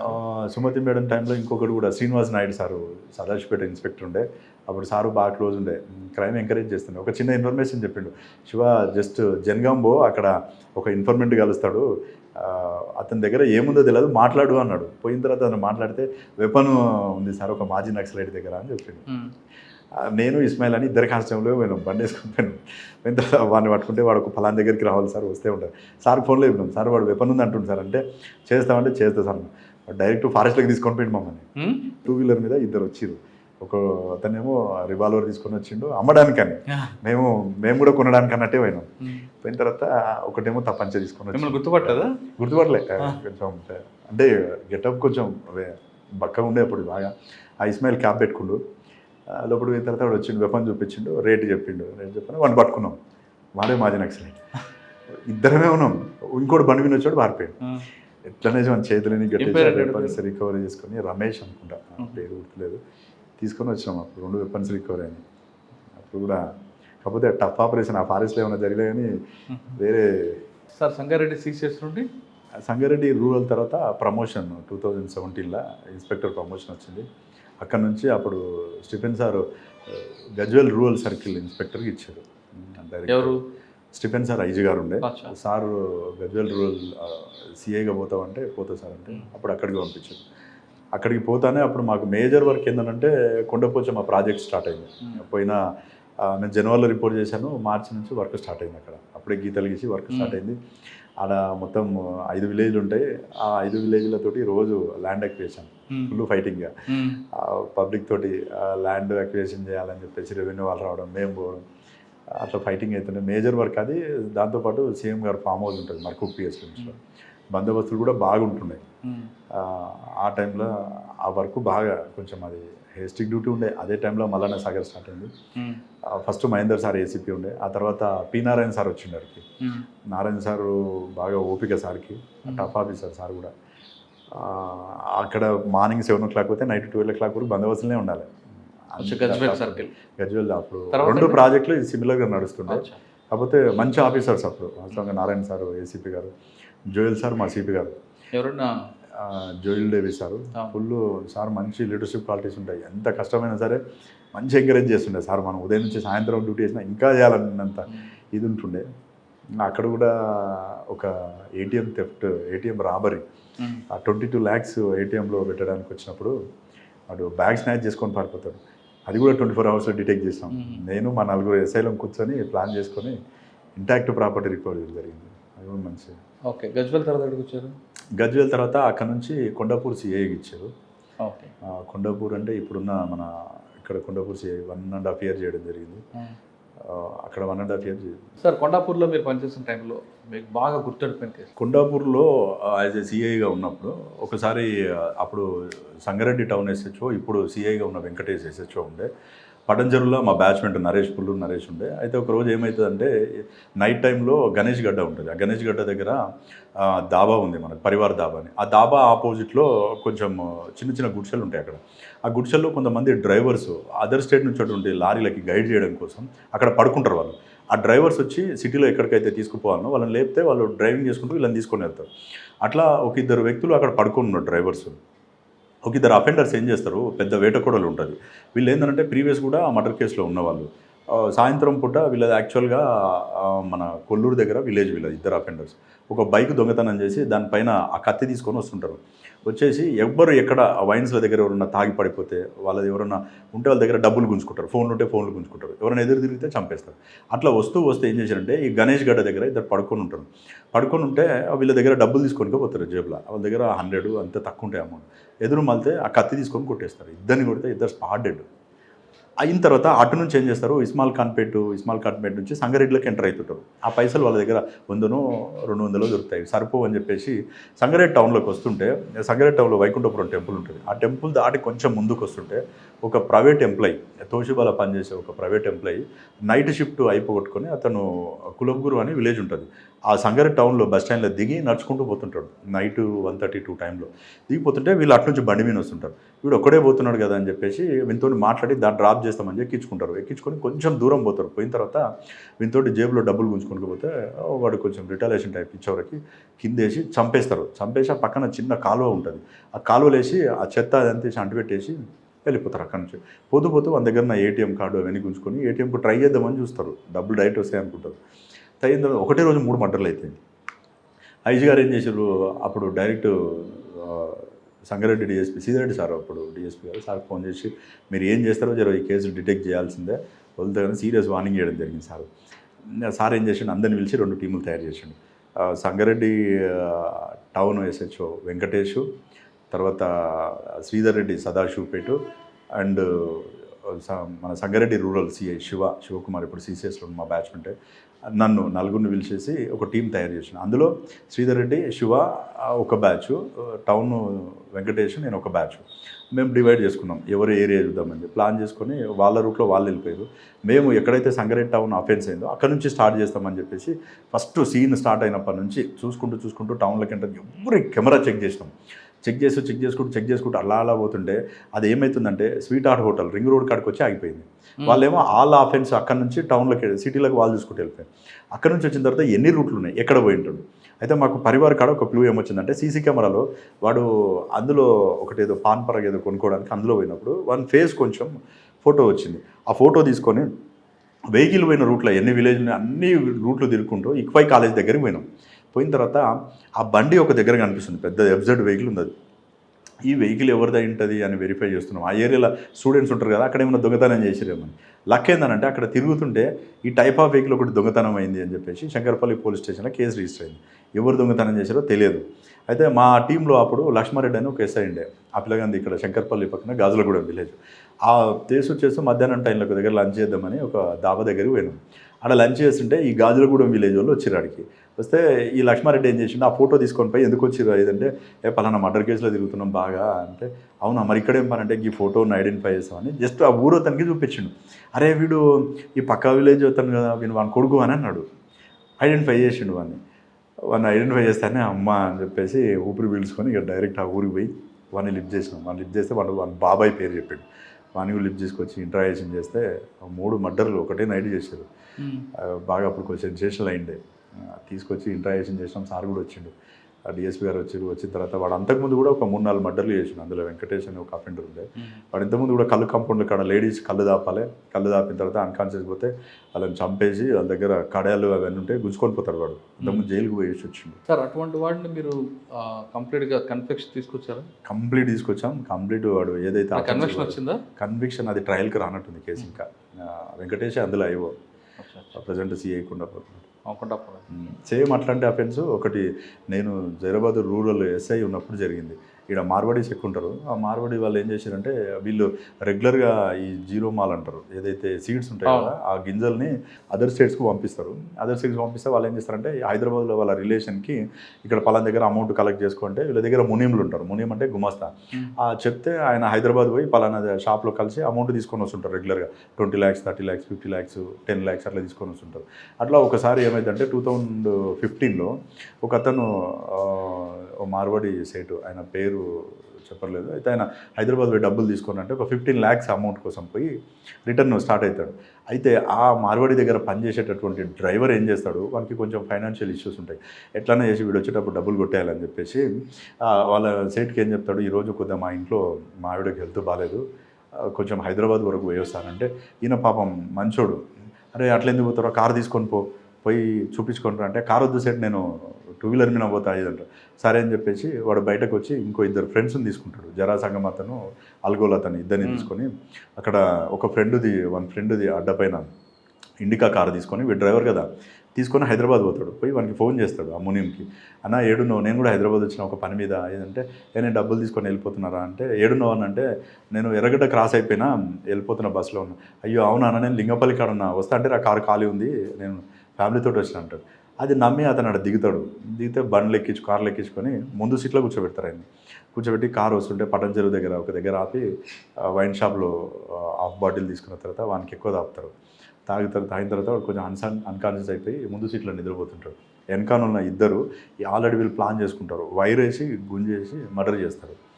మర్డర్ చేసిన తర్వాత వీళ్ళు ఏం చేస్తారు, డైరెక్ట్ ఇటు రారు, బాడీని పడేయాలి కదా. ఆ కంకోల్ నుంచి ముందుకు వచ్చిన తర్వాత మనకు రాయపల్లి బ్రిడ్జు సింగూరు పోయే రూట్ ఉంటుంది తాట్పల్లి మీద నుంచి, ఆ టర్న్ చేసుకొని పోయి బాడీని తీసుకుపోయి అందులో పడేసిన తర్వాత వీడు నెక్స్ట్ డే రావాలి కదా, రాలేదు. వీళ్ళు వచ్చి కంప్లైంట్ ఇచ్చారు, వీళ్ళు ఆరకట్టుకోళ్ళు. అరే చూస్తున్నాము 1 డే అయింది, 2 days అయింది, 15 days అయింది, చూసలేవు, ఫోన్ స్విచ్ ఆఫ్. ఫోన్ హైదరాబాద్లో లింగంపల్లి అని ఎక్కడైతుందో అక్కడనే బ్యాటరీ అయిపోయి ఫోన్ స్విచ్ ఆఫ్ అయిపోయింది. ఫోన్ స్విచ్ ఆఫ్ అయిపోతానే మేము ట్రై చేస్తున్నాం, ఎంత ట్రై చేస్తున్నాం వర్కౌట్ అయితే లేదు. ఎవరికి మాట్లాడిండు అంటే లాస్ట్ కాల్ ఒకటి మాట్లాడింది, అది ఒక టైలర్ది, అది ఒరిస్సా నెంబర్ అసలు యాక్చువల్గా వాడు మాట్లాడింది. ఎంత ప్లాన్తో అఫెండ్ చేశారంటే ఆ ఒరిస్సా నెంబరు పట్టుకుంటే అది ఎక్కడిది నెంబరు, ఒరిస్సా అడ్రస్ ఉంది, అది కూడా సేమ్ ఆ ముందు రోజు యాక్టివేట్ అయింది. ఆ నెక్స్ట్ డే ఇమ్మీడియట్లీ దాన్ని అఫెన్స్కి వాడి అక్కడే పడేసారు ఫోన్ కూడా. ఎందుకైనా మంచిది, దాని లొకేషన్ అంతా తీస్తే అది ఎక్కడ సిమ్ ఇచ్చారు ఏం కదా అని డెప్త్ పోయినాం. అసలు డెప్త్ అయితే అది అలుగులో యాక్టివేట్ అయింది సార్ అని చెప్పారు. ఆ టైలర్ గారిని పట్టుకుంటే ఈ పలానా ఉంది సార్, ఇది వీడు తీసుకున్నాడు, ఈ లేబర్ది తీసుకున్నంటే వాడిని తీసుకొచ్చి ఇంటరాక్షన్ చేస్తే 15 days తర్వాత 15 lakhs ఇంటాక్ట్ రికవరీ అని, ప్లస్ అందులో ఏంటంటే అప్పటికి బాడీ మొత్తం అందులో పడితే ఈ చేపలు అవన్నీ గుర్తి డీకంపోజ్ తీసుకొచ్చింది. అప్పుడు వాడు కన్ఫ్యూజ్ చేస్తే అక్యూడ్ ద్వారా బాడీ ఐడెంటిఫై చేసి ఇమీడియట్లీ వారిని అరెస్ట్ చేయడం జరిగింది. ఎక్సలెంట్ కేసు, అది కూడా ఇంటాక్ట్ ప్రాపర్. కొండాపూర్గా జైరాబాద్లో ఎస్ఐ ఉన్నప్పుడు అప్పుడు ఆ మారోడైనా చెప్పిండు, సార్ అసలు నా కొంప గొల్లేరు అయిపోయేది, ఎందుకనంటే మేము మా ఇంట్లో లేడీస్కి వాస్తవంగా ఫంక్షన్లకు పోయేటప్పుడు గోల్డ్ వేసుకొని వెళ్తారు సార్, ఈ ప్రవీణ్ డ్రైవరు అని పేరు, వీడిని నమ్మి పంపిస్తాం సార్, వాన్ ప్రాణం పోయింది నేను వీడిని నమ్ముకోవడం వల్ల, ఒక అఫెండర్ నెంబర్ పెట్టుకొని తిరిగినా అని పాపం చాలా బాధపడ్డాడు ఆయన వాస్తవంగా. కాకపోతే వాడిని ట్రేస్ చేయడం ద్వారా ఏంటంటే మేము కూడా ఒక మంచి అఫెండర్ని పట్టుకున్నాం, కానీ ఒక 15-20 days వరకు ఎందుకు పట్టుకోలేకపోతున్నాం అనేది ఒక ఎక్కడో ఒక డౌట్, ఏదో మిస్ అవుతున్నాం, ఏదో పోయిందే మళ్ళీ సీన్కి పోవడం, డెడ్ బాడీ దగ్గర తిరగడం, ఎక్కడ మిస్ అయిందా, తిరిగిందే రాత్రిపూట పోవడం, ఎక్కడ ఫోన్ స్విచ్ ఆఫ్ అయింది సార్. మీ సర్వీస్లో చాలా కేసులు చేస్తారు కదా, ఇప్పటికీ చేయలేను అని పెండింగ్ కేసు ఉందా, యూఏ కేసు? అట్లాంటి ఫీలింగ్ అయితే ఏం లేదు. దాదాపు నాకు వచ్చిన మ్యాక్సిమం ట్రేస్ అవుట్ చేసిన. ఎంతవరకు పోతామంటే ఒక కేసులో అయితే తెలంగాణ ఉన్నటువంటి సర్పంచ్ల అందరి నెంబర్లు తీసుకున్నాం. పంచాయతీరాజ్ డిపార్ట్మెంట్ కమిషనర్కి లెటర్ రాసి 12,605 మంది సర్పంచ్లు ఉంటారు తెలంగాణలో, అందరిని పెట్టి అందరికీ ఫోన్లు చేసినాం. ఆ కేసు దాంట్లో అన్నోన్ పెండింగ్ లేవు, 1-2 ఏదైనా ఉండొచ్చు, అంత ఇంపార్టెంట్ కాదు. లేవు సెన్సేషనల్ ఎక్కడ లేవు. ఆ నుంచి మళ్ళీ సంగారెడ్డి రూరల్ సీఏగా పోయినా, రూరల్ సీఏ 2 years చేసిన. ఎలక్షన్ కోడ్లో అక్కడ నుంచి మోమిన్పేట ఇస్తే అప్పుడు కొంచెం మదర్ హెల్త్ ఇష్యూ ఉండే, నాకు పోస్టింగ్ వద్దని రిక్వెస్ట్ చేస్తే ఎస్బీ ఇచ్చారు, సంగారెడ్డి ఎస్బీ ఇచ్చారు. ఇక్కడికి రావడానికి 3 months ముందు వరకు కూడా సంగారెడ్డి ఎస్బీలో ఉన్నాను. తర్వాత ఇక్కడికి వచ్చారు, తర్వాత 3 months అయింది ఇక్కడికి వచ్చి సెప్టెంబర్లో. సార్ ఇక్కడ రాగానే మీకు ఫస్ట్ కేసు ఇన్విటేషన్ వచ్చింది. అవును, డాబాలో బస్సులో బంగారం మాయం. ఆ లీడ్ మీకు ఎక్కడ దొరికి? కంప్లైంట్ రావడం వేరే విషయం, లీడ్ ఎక్కడ వచ్చింది? అందులో లీడ్ అని అంటే ఫస్ట్ ఆ రోజు 9 o'clock 27th రోజు 9 o'clock వచ్చి రిపోర్ట్ చేసిన. నేను రిపోర్ట్ చేసిన కరెక్ట్ 1 hourకే మా చిరాకుపల్లి వేసే కంప్లైంట్ తీసుకొని వచ్చిండు. సార్ 3 kgs గోల్డ్ పోయిందంట సార్ నాకు. అబ్బాయి నో ప్రాబ్లం అయితే కానీ ఫస్ట్ సీన్ చూద్దాం, ఏం కాదులే అని చెప్పేసి డిఎస్పీ గారికి ఫోన్ చేశాను. డిఎస్పీ గారికి రామ్మోహన్ రెడ్డి సార్ కూడా చాలా royal officer. Immediately no problem show, ఏం చేద్దాం అంటే ప్లాన్ చేసుకుంటాం సార్ అన్న. ఓకే రైట్ అన్నాడు. ఏం చేద్దాం అంటే సార్ కూడా వచ్చేసింది ఇమ్మీడియట్లీ. వస్తానే సారు అందరం కలిసి సీన్ ఆఫ్ అఫెన్స్ పోయినాం. ఫస్ట్ మనం చేయాల్సింది ఏంటంటే టీమ్స్ ఫామ్ చేసుకున్నాం. ఒకరు సీసీ కెమెరా చూడాలి, అసలు ఒకవేళ వెహికల్ ఐడెంటిఫై అయితే ఏం చేయాలి, ఒకరు వెహికల్ ఎట్లా వచ్చింది, అసలు వాడు రెగ్యులర్గా వస్తే వీడు చెప్పేది నిజమా కాదా, ఒక టీం వానితో మాట్లాడాలి. ఫస్ట్ ఏమనుకుంటారంటే 3 kgs గోల్డ్ పోయింది అనగానే కంప్లైంట్ని సస్పెక్ట్ చేస్తారు. కానీ వానితో మాట్లాడితే అర్థమైపోయింది 100% జెన్యూన్ అఫెన్స్ ఇది కాదు అని చెప్పేసి డిసైడ్ అయిపోయి సార్కి చెప్పేసినాం, సార్ ఇది ఇట్లా కాదు సార్, పక్క ఎవరు అఫెన్స్ అయ్యింది, మనం సీసీ కెమెరా చూద్దాం సార్, ఏ వెహికల్స్ వచ్చినాయి, ఓకే రైట్ అన్నాడు. కెమెరాస్లో మనం ఐడెంటిఫై చేసి ఒక 1 day పట్టింది. ఒక బ్రీజా కార్లో వచ్చిన అఫెన్స్ అయితే కొంచెం డౌట్ అనిపించింది. ఆ వెహికల్ బస్సులోకి నుంచి దిగడం, వాడు బ్యాగ్ వేసుకొని ఫాస్ట్గా నడవడం అంతే కనిపిస్తుంది మనకి. సరే ఎటు పోతుంటూ చూస్తే వచ్చి ఒక బ్రీజా వెహికల్, అంటే కొంచెం చీకటి కదా, బ్లర్ వస్తుంది, అంత క్లారిటీ లేదు. ఆ వెహికల్ ఎటుపోయిందని చూస్తే అది towards కంకోల్ సంగారెడ్డి సైడ్ పోయింది. ఆ వెహికల్ వచ్చేటప్పుడు కూడా ఎంత అంటే ప్రతి క్లూ కూడా ఎవరీ ఇంపార్టెంట్. వాడు పోవడం డబ్బులు కట్టేటటువంటి ట్రాక్లో పోతాడు. మనకి లైన్స్ ఉంటాయి కదా, 1, 2, 3 లైన్. ఒక లైన్ ఎక్స్క్లూజివ్గా అమౌంట్ కట్టడం కోసమే ఉంటుంది, మిగతా అన్ని ఫాస్ట్ అయి ఉంటాయి. వాడు అమౌంట్ పే చేసుకుంటూ పోతాడు. అమౌంట్ పే చేసినానంట వెహికల్ నెంబర్ నోట్ చేయరు. మేము అన్ని సీసీ కెమెరాలు చూస్తున్నాం, వెహికల్ ఇటు నుంచి పోయింది కానీ అక్కడ క్రాస్ కాలే, ఎటు పోయింటుంది అనే డౌట్. మళ్ళీ నెక్స్ట్ డే ఎందుకో డౌట్ వచ్చి రూరల్ ఎస్ఐ ప్రసాద్ రావుని పంపిస్తే ప్రసాద్ పోయి పర్టికులర్ చూసి సార్ ఈ వెహికల్ క్రాస్ అయింది సార్ అన్నాడు. అయితే అక్కడ మళ్ళీ కొంచెం ఏంటంటే హైదరాబాద్ పోయింటుందని మేము ఎంతసేపు హైదరాబాద్ శంకర్పల్లి రూట్ చూస్తున్నాం. 3 days అయింది. ఇది కాదు, మనం ఎందుకైనా మంచిది నేషనల్ హైవే ఎందుకు చెక్ చేయొద్దు, ఇటు కూడా చూద్దాం ఒకసారి అని చెప్పేసి పుల్కల్ ఇప్పుడు మనకు నేషనల్ హైవే 161 నాందేడ్ హైవే ఉంది కదా, అది కూడా చెక్ చేద్దాం ప్రసాద్ అంటే ప్రసాద్ వెళ్ళిపోయింది అడిగి. ప్రసాద్ చెక్ చేసే సార్ ఈ వెహికల్ ఇక్కడ క్రాస్ అయింది సార్ పలానా టైం కన్ఫర్మ్ అయిపోయింది. అచ్చా అఫెండరు మనకు తెలిసి మహారాష్ట్ర వాళ్ళు ఉండొచ్చేమో అని చెప్పేసి ఇమ్మీడియట్లీ సార్కి చెప్తాను. ఒక్క నిమిషం కూడా లేట్ చేయలేక అదే రోజు టక్కున బండి పిలిపించుకొని ఎవరుండే వాళ్ళ కానిస్టేబుల్ తీసుకొని నేను ప్రసాద్ ఒక టీంలో, నేను శ్రీకాంత్ ఎస్ఐ సిసిఎస్ ఒక టీము, ప్రసాద్ ఒక టీము, ప్రసాద్ 4 కానిస్టేబుల్ ఒకటి, నాయుడు అని అద్నూర్ ఎస్ఐ ఉండే అతను ఒక టీం అయిపోయి డివైడ్ చేసుకున్నాం ఏరియా. ఈ ఏరియా వరకు నువ్వు కెమెరాలు చూడాలి, ఈ ఏరియా వరకు నువ్వు కెమెరాలు చూడాలి అని చెప్పేసి అట్లా కెమెరాలు చూసుకుంటూ దాదాపు ఎక్కడ మధ్యప్రదేశ్ వరకు పోయినాం. ఎన్ని రోజులు పట్టింది? 3 days పట్టింది ఆల్మోస్ట్. సార్ మీరు మాకు ఒక లక్ ఏంటంటే మేము ముందుకు పోయే కొద్దిగా మాకు కన్ఫర్మేషన్ వచ్చే కొద్ది టోల్ గేట్స్ చెక్ చేసినాం, వెహికల్ క్రాస్ అయిందా లేదా. వాడు ఎంతో క్లెవర్ ఉన్నాడంటే ఈ రూట్లో పోడు వాడు టోల్ గేట్లో, వెహికల్ ఆపోజిట్ డైరెక్షన్ వచ్చే వెహికల్ కొట్టేసుకొని వెళ్ళిపోయాడు. సీసీ కెమెరాలు కూడా దొరకడు కొన్ని దగ్గర. ఏమనిపిస్తుంది మనం ఎంతసేపు పోయే ఈ రూటే చూస్తుంటాం, ఎక్కడైతే అట్లా మాకు ఒక 1 day టైం వేస్ట్ అయింది. అచ్చా నాయుడు ఏమనంటే సార్ ఈ రూట్లో పోలేదంటాడు. అది కాదు నాయుడు మళ్ళీ చూడు, ఎందుకని వచ్చి వాడు ఇంకో రూట్లో పోతున్నా, వెహికల్ దగ్గరికి వచ్చేసి మళ్ళీ బ్యాక్ వెళ్ళి ఈ రూట్లో వెళ్ళి రాంగ్ రూట్లో కొట్టుకొని వెళ్ళిపోయాడు. భూమి బ్యారెస్ ఉంటాయి కదా, బ్యారెస్ కొట్టుకొని వెళ్ళిపోయినాడు. అలా ఒక 3 దగ్గర చేసిండు. మరి టోల్ గేట్ అబ్జెక్షన్ చేయలేదు. అది ఎక్కడ ఆపుతాం, ఏం చేస్తాం, వెహికల్ ఫేక్ నెంబర్. అయితే అలా పోతూ దార్ దగ్గరికి పోయిన తర్వాత వాడు ఏం చేసిండు, ఆ నెంబర్ ప్లేట్ తీసేసి ఫాస్ట్ ట్యాగ్ పెట్టిండు. సేమ్ కలర్ తెలుసు మనకు, వెహికల్ నెంబర్ తెలియదు. అచ్చా ఓకే అని చెప్పేసి ఆడికి వచ్చిన తర్వాత ఫాస్ట్ ట్యాగ్ తీస్తే ఆ డీటెయిల్స్ వెహికల్ నెంబర్ వచ్చింది. నాయుడు సార్ మేము అప్పటికి నాందేడ్ రీచ్ అయినాం, నాందేడ్లో ఉండి సిడిఆర్ ఇట్లా ఇద్దాం అని మేము ప్లాన్ చేసుకుంటూ మా టీం మధ్యలో ఉంది. ఇది కన్ఫర్మ్ కావచ్చు సార్ అంటే ఇంకేం మాత్రం ఆలోచన చేద్దాం, నాయుడు చలో పోదాంపా అని చెప్పేసి డైరెక్ట్ అక్కడ నుంచి అడిగి పోయి అక్కడ ఒక ఇన్ఫర్మేషన్ సెట్ చేసుకున్న తర్వాత మనావర్ లిమిట్స్ కొంచెం నోటోరియస్ క్రిమినల్స్ అందరూ కూడా చాలా డేంజర్ సార్, మీరు అయితే పోలేరు అని చెప్పి రాళ్ళు పోతే మీ మీద రిటాలియేషన్ ఇస్తుందని. ఆ పోలీసు ఏ మాత్రం కోఆపరేట్ చేస్తారు. ఏం చేద్దామని చెప్పేసి ఇక మనకు వెహికల్ నెంబర్ వచ్చింది, అలా కాంటాక్ట్ నెంబర్స్ అన్నీ తీసినాం. ఇక రెగ్యులర్గా సిడిఆర్ అనాలిసిస్ చేసి ముస్తాక్ అనేటటువంటి వాడి వెహికల్, అది ముస్తాక్ అహ్మద్ వాన్ వెహికల్ బ్రీజా వెహికల్లో వచ్చిండు. వాన్ నెంబర్ ఇక కంటిన్యూ పెడుతున్నాం. అదే ఆ విలేజ్లో ఉన్నంత అయితే వాడెంత వచ్చారంటే అఫెన్స్లోకి ఫోన్ అది తీసుకురాలేదు, ఇక్కడ వాడలేదు వాడు, అక్కడ ఆ నెంబర్ అక్కడే ఉంది అఫెన్స్ రోజు కూడా. ఏమన్నా కానీ చూద్దామని చెప్పేసి ఆ వెహికల్ నెంబర్ వీడు ఎందుకు ఉంటాడు, వీడ 2-wheeler వేసుకొని పోయి చెక్ చేసినాం. ఫస్ట్ శ్రీకాంత్ పోయిండు, ఫొటోస్ తీసుకొని వచ్చినాం, మేము గూగుల్ మ్యాప్ తీసుకున్నాం, ఆ ఇల్లు ఐడెంటిఫై చేసినాం. అదంతా ఆ లోకల్ ఇన్ఫార్మేట్ పోయిండు, సార్ అది లోపల ఉంటుంది సార్ వెహికల్ మాత్రం ఫోటో తీయలేము కానీ కన్ఫామ్ ఇల్లు తెలుసు సార్ అన్నాం. రైట్, వాడు బయటకు వచ్చిందాక వెయిట్ చేద్దామని ఒక 4-5 days వెయిట్ చేసినాం. అక్కడ లాడ్జీ తీసుకొని ఉన్నాం.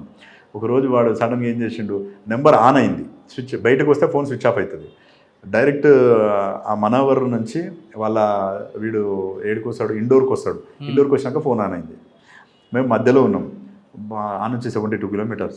అది డైరెక్ట్ అక్కడ ఆన్ అయింది. పోయేటప్పుడు ఏం చేద్దాం, ఎన్ని టోల్ గేట్లు ఉన్నాయో చెక్ చేసుకున్నాం. ఈ వెహికల్ క్రాస్ అయిందా, రైట్ నిన్న సాయంత్రం క్రాస్ అయింది, ఫోన్ స్విచ్ ఆఫ్ పెట్టుకొని పోయిందని చెప్పేసి వచ్చినాం. ఫోన్ ఆన్ అవుతుంది ఆఫ్ అవుతుంది. మాకు ఏంటంటే తిరుగుతూనే ఉన్నాం కంటిన్యూ, వెంబడే పడ్డాం. ఇక వాడు వస్తూ ఒక దగ్గర హుందాయ్ షోరూమ్ దగ్గర ఆగిండు. ఏ టైప్ లొకేషన్ వచ్చింది, ఆ వెహికల్ ఆపోజిట్లో పెట్టుకొని పోతే వాడు దూరం పెట్టిండు వన్ వెహికల్. పోయి షోరూంలో క్రేటా వెహికల్ ఉండడం కోసం తిరుగుతున్నాడు. కొంచెం అయితే వన్ ఫేస్బుక్లో వన్ కొడుకువి వాళ్ళందరూ ఫోటోలు దొరికినాయి మనకు. వన్ కొడుకుని ఫస్ట్ ఐడెంటిఫై, తర్వాత వీని ఐడెంటిఫై చేసాం. తీసుకొని బండ్లో కూర్చోబెట్టుకొని వచ్చాడు షోరూంలో వెళ్ళగానే. కొంచెం ఎట్లయినా కానీ రానంటాడు కదా, ఆ లోకల్ ఒక మాకు ఆడ ఎల్సీబీ అంటారు కదా, ఆ లోకల్ క్రైమ్ కానిస్టేబుల్ ఒక హెడ్ కానిస్టేబుల్ని ఇచ్చారు లోకల్ ఇన్స్పెక్టర్ని కలిస్తే. ఆ హిందీలో వాళ్ళ లోకల్ లాంగ్వేజ్ తోటి మాట్లాడితే బెదిరిస్తే వచ్చి కూర్చున్నాడు. మై కుజ్ బి నాయకర్ అది కొద్ది దూరం వచ్చిన తర్వాత షోరూమ్ నుంచి బయటకు వచ్చాడు. వాడు బయటకు ఆన్లైన్ నుంచి తీసుకొచ్చేసి అడిగితే చేస్తారు. ఫస్ట్ ఒప్పుకోలేదు, ఎంత ఈజీగా ఒప్పుకోరు కదా. తర్వాత డ్రైవర్స్లో భాగంగా ఎస్ సార్ చేసినాం అది ఇది అని అన్నాడు. మిగతా అఫెండర్స్ ఎవరెవరంటే మొత్తం 4 వచ్చినాం సార్, అష్రాఫ్ నేను అష్రాఫ్ మెయిన్ సార్ ఇందులో అని చెప్పిండు. మరి ఎట్లా చేద్దాం అది ఇది అని అంటే, ఇస్తావా లేకపోతే టోటల్ టీము నీ ప్రాపర్టీస్ అన్నీ కూడా అటాచ్ చేస్తాం. ప్యానిక్ చేసినాం. ఇక వాళ్ళ పెద్ద మనుషులు వాళ్ళు వీళ్ళంతా కాదు, ప్రాపర్టీ కావాల్సింది ఎక్కడ పెట్టి చూపిస్తాను. తీసుకొని పోయి అలా ఏరియాకి వెళ్ళిపోయినాం. ఇక వీళ్ళు ఒక 20 మెంబర్స్ వచ్చారు, లోకల్ పోలీసు కూడా వెపన్స్ తీసుకొని వస్తే ఇంటాక్ట్ ప్రాపర్టీ ఒక దగ్గర పెట్టారు. ఫస్ట్ ఒక వేయింగ్ మిషన్ తెచ్చి మాకు ఎంతైతే దొరికిందని అది వెయిట్ చూపించేసి అరెస్ట్ చేసి తీసుకొని వచ్చేసాం. ఇంటాక్ట్ ప్రాపర్టీ రికవర్ అయింది. టోటల్ 2 kgs 990 grams, 10 grams దాకా 3 kgs. అందులో లక్కు, కంప్లైంట్ లక్కు. కానీ బాగా రిస్క్ ఆపరేషన్. మేము ఆడ ఒకరోజు ఎంటైర్ టీమ్, కానిస్టేబుల్స్ కానీ, హెడ్ కానిస్టేబుల్స్ కానీ, మా ఎస్ఐస్ కానీ ఎవరికి ఏ పని అప్ప చెప్తాను నిద్రపోకుండా పని చేశారు అందులో. ఇంకోటి సపోర్ట్ ఏంటంటే మా డిఎస్పీ గారు ఫస్ట్ అఫెన్స్ కంటే మీరు కేర్ఫుల్ ఉండాలి. ఎస్పీ గారు ఎంకరేజ్మెంట్ కూడా సూపర్ అసలు. అంటే పోతున్నప్పుడు ఏంటంటే ఏం జరుగుతుందని అడగకుండా సేఫ్గా ఉండండి. అది డిటెక్షన్ తర్వాత సేఫ్గా ఉండి డిటెక్ట్ చేసుకొని రండి. ఆ ఏరియా కొత్త, వీళ్ళు previous offenders.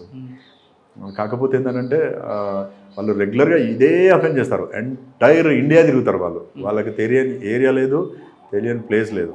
Offence only bags కొట్టేస్తారు. వాడు కరెక్ట్ బ్యాగ్ చేస్తాడు అఫెన్స్, అమౌంట్ ఆర్ గోల్డ్.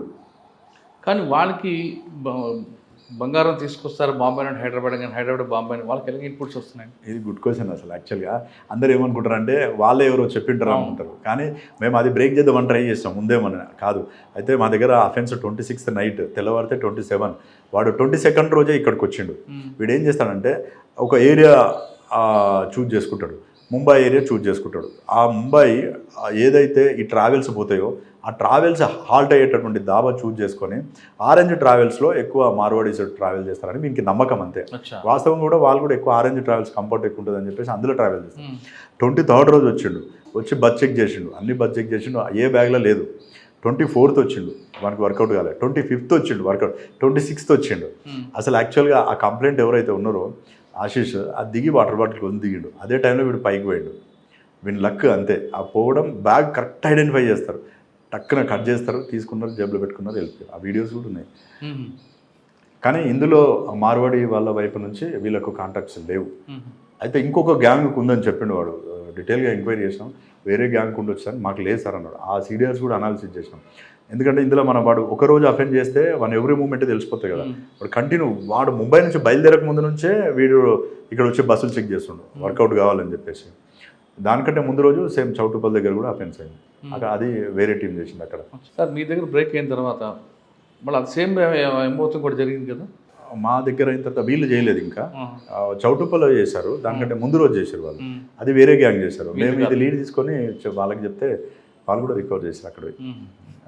కాకపోతే అక్కడ అఫెండర్ను లిఫ్ట్ చేయడం చాలా కష్టం. వన్స్ అఫెండర్ లిఫ్ట్ చేసినాము అని అంటే మనం టాక్టిఫుల్గా మాట్లాడితే ప్రాపర్టీ ఇచ్చేస్తారు. మనం వాడిని ప్యానిక్ చేయగలగాలి. నీ పరిస్థితి ఇట్లా ఉంటుంది అని అంటే బెండ్ అయిపోతారు. బెండ్ అయిపోయి మొత్తం ఇంటాక్ట్ ప్రాపర్టీ ఇచ్చేస్తారు. కొంచెం అంటే నీతి నిజాయితీతోటి వ్యవహరించారు వాళ్ళు. ఎంటైర్ వాని ఈ అసాఫ్ గాడు మిస్ అయిండు, వాళ్ళ ఫ్యామిలీ ఏదైతే ఉందో వాళ్ళ దగ్గర ఉండే గోల్డ్ ఎంటైర్ తీసుకొచ్చి ఇచ్చేయమంటే మొత్తం ఇచ్చేసారు. అందులో ఒక 13 తులాస్ గోల్డ్ మాత్రం ఇది తీసుకుపోయి అక్కడ వేరే వాని ఇంట్లో పెడితే వాడు తీసుకున్నాడు. అది ఒక్కటి రికవర్ కాలేదు. అది కూడా చాలా ట్రై చేసినాం, ఎట్టి పరిస్థితులు వేయాలని మన పేరు తీసుకొని వచ్చేసాం, కేసులో ఇన్వాల్వ్ చేసినాం. ఏదో ఒకరు వచ్చి నేను అరెస్ట్ చేస్తాం కంపల్సరీ అని చెప్పిన వాడు చెప్పిండు, ఇది దొరికిన ముస్తాక్ అఫెండర్, అట్లా చేస్తున్నావు తప్పు, ఇది ముసల్మాన్ తరీకా కాదు, నువ్వు ఇచ్చేయంటే కూడా వాడు ఇవ్వలేదు. ఇక అది తప్ప మొత్తం ఇంటాక్ట్ రికవరీ. సార్ మీరు టోల్ గేట్ల మీద ఎక్కువ డిపెండ్ అవుతారు కదా, టోల్ గేట్ వెళ్ళగానే వాళ్ళు కోఆపరేట్ చేస్తారు మీకు? చేస్తారు. టోల్ గేట్లో మనకు చేయాల్సి కదా, ఏ స్టేట్ అయినా సార్ కన్సర్న్ అయితే మనకి వాస్తవం ఏంటంటే మధ్యప్రదేశ్ పోయిన తర్వాత వాళ్ళు చూపించలేదు. నైట్ పోయినాం మేము, అసలు నిద్ర లేకుండా చేసినాం 3-4 days కంటిన్యూగా. వాళ్ళు కోఆపరేట్ చేయకపోతే రిక్వెస్ట్ చేసినాం, ఇక ఇట జరిగింది. కొన్నిసార్లు అబద్ధాలు కూడా చెప్పాల్సి వస్తుంది. ఒక పాపం పెళ్ళి అయ్యే ఆడపిల్ల సొమ్ము తీసుకొని వచ్చారు, వాళ్ళ ఫాదర్ ఏదో ఇలా చేసుకొని సూసైడ్ చేసుకుంటూ ఇది పాపం జరుగుతుంది ఇది అని చెప్పి రిక్వెస్ట్ చేస్తే వాళ్ళు ఏదో అరే ఇంత కష్టపడింది ఇట్లా జరిగిందా ఐజా ఒక ఠీక్ అని చెప్పేసి టెక్నీషియన్ పిలిపించి మరి టెక్నీషియన్ లేకున్నా ఒక 2-3 టోల్ గేట్లో చూపించారు. అట్లా ఆ టైంకి ఏదో ఒక కథ చెప్పాల్సి వస్తుంది. సార్ జారాబాద్ వచ్చి 3 నెలలు అయింది కదా మీరు? 3 నెలలు ఫస్ట్ కేసు డిటెక్ట్ అయిపోయింది. అవును. ఇంకా పెండింగ్ ఉన్నాయి ఇక్కడ అట్లాంటి కేసులు అయితే ఏం లేవు. ఇంకా మొత్తం కూడా డిటెక్ట్ అయింది. తర్వాత అయినా 2 గ్రేవ్ కేసులు కూడా డిటెక్ట్ అయినాయి. తర్వాత ఈ మధ్యకాలంలో ఒకటి సెన్సేషన్ ఏంటంటే 2 కమ్యూనల్ ఇష్యూస్ కావడం జరిగింది. మనకు పబ్లిక్ తోటి ఉండే ర్యాపో కానీ ఆఫీసర్స్ సపోర్ట్ కానీ ఏంటంటే చెప్తే విన్నారు. మేము మాకు ఇంత టైం ఇవ్వండి, ఒక 4 hours 5 hours టైం ఇవ్వండి, ఎవరు ఇన్వాల్వ్ ఉంటే వాళ్ళని అరెస్ట్ చేస్తామని చెప్పినాం. వాళ్ళకి ఇచ్చిన టైం కంటే ముందే అరెస్ట్ చేసినాం. అరెస్ట్ చేసి చెప్పేసినాం వీళ్ళని అరెస్ట్ చేసినాం. వాళ్ళకు కూడా నమ్మకం ఏంటంటే సార్ చెప్పిందంటే 100% చేస్తారని. అంత పెద్ద ఇష్యూ ఆఫీసర్స్ ఏదో జరుగుతుంది అని చెప్పేసి బయట నుంచి ఫోర్స్ని కూడా పిలిపించి రెడీ పెట్టారు. ఒక 100-150 మెంబర్స్ని పెట్టినా కానీ వద్దు సార్ అసలు అవసరమే లేదు, 100% అరెస్ట్ చేస్తాం, చెప్తే వింటారు. ఫస్ట్ హిందువుల ఇష్యూ జరిగింది, తర్వాత ముస్లింల ఇష్యూ జరిగినా కానీ చెప్తే వాళ్ళు మనకి ఏంటంటే సార్ చెప్తే వింటాడు, మన ఇంటి మనిషి ఏదైనా చేస్తాడు. వాళ్ళకి ఏంటంటే మనం వాళ్ళకి ఏ సమస్య వచ్చినా పోయి నిలబడి చేయగలిగితే ఆ నమ్మకం ఒకటి కావాలి. మెయిన్ మిక్స్డ్ కమ్యూనిటీ ఏరియాలో అదే చూస్తారు వాళ్ళు. వితౌట్ ఎక్స్పెక్టేషన్స్ మనం ఆనెస్ట్గా పని చేయగలిగితే వాళ్ళు దేనికైనా రెడీ ఉంటారు.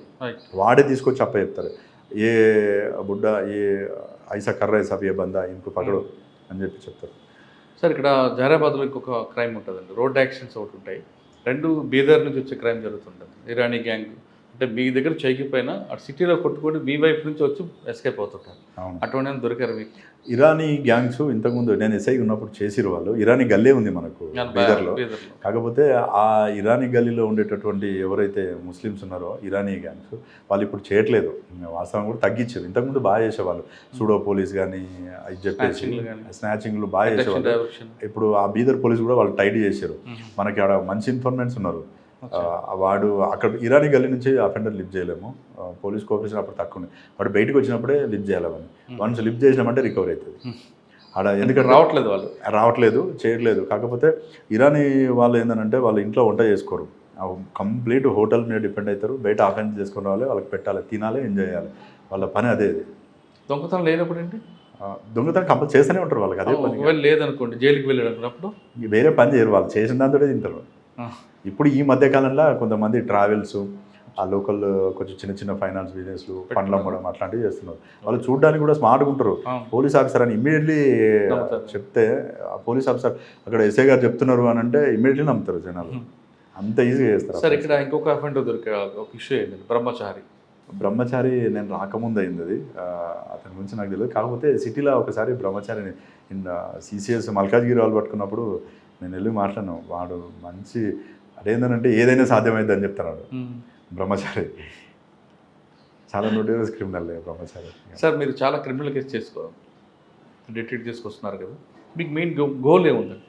వాస్తవంగా ఏంటంటే మనం ఎక్కడ పని చేసినా కానీ ఒకటి ఏంటంటే మనం చేయాల్సినటువంటి డ్యూటీ ఏదైతే ఉందో హానెస్ట్గా చేయాలి. పబ్లిక్లో మంచి పేరు తీసుకొస్తే మనతో పాటు ఆర్గనైజేషన్ కూడా మంచి పేరు వస్తుంది. ఎందుకంటే మనము ఎంత కష్టపడి ఏది చేసినా కానీ ఎంత అంటే ఎక్కడ లేనటువంటి సాటిస్ఫాక్షన్ ఒక కంప్లైంట్ సాటిస్ఫై అయినప్పుడు అతని కళ్ళలో మనకు కనిపిస్తుంది. అట్లాంటి సాటిస్ఫాక్షన్ నాకు చాలాసార్లు చూశాను నేను. పూర్ పబ్లిక్ మన దగ్గరికి వచ్చినప్పుడు వాళ్ళు ఏదో ఎక్స్టర్నల్ పెయిన్ ఉంటుంది వాళ్ళకి, వాళ్ళు ఏదో ఆశించరు, చిన్న చిన్న సాయం కోసం వస్తారు.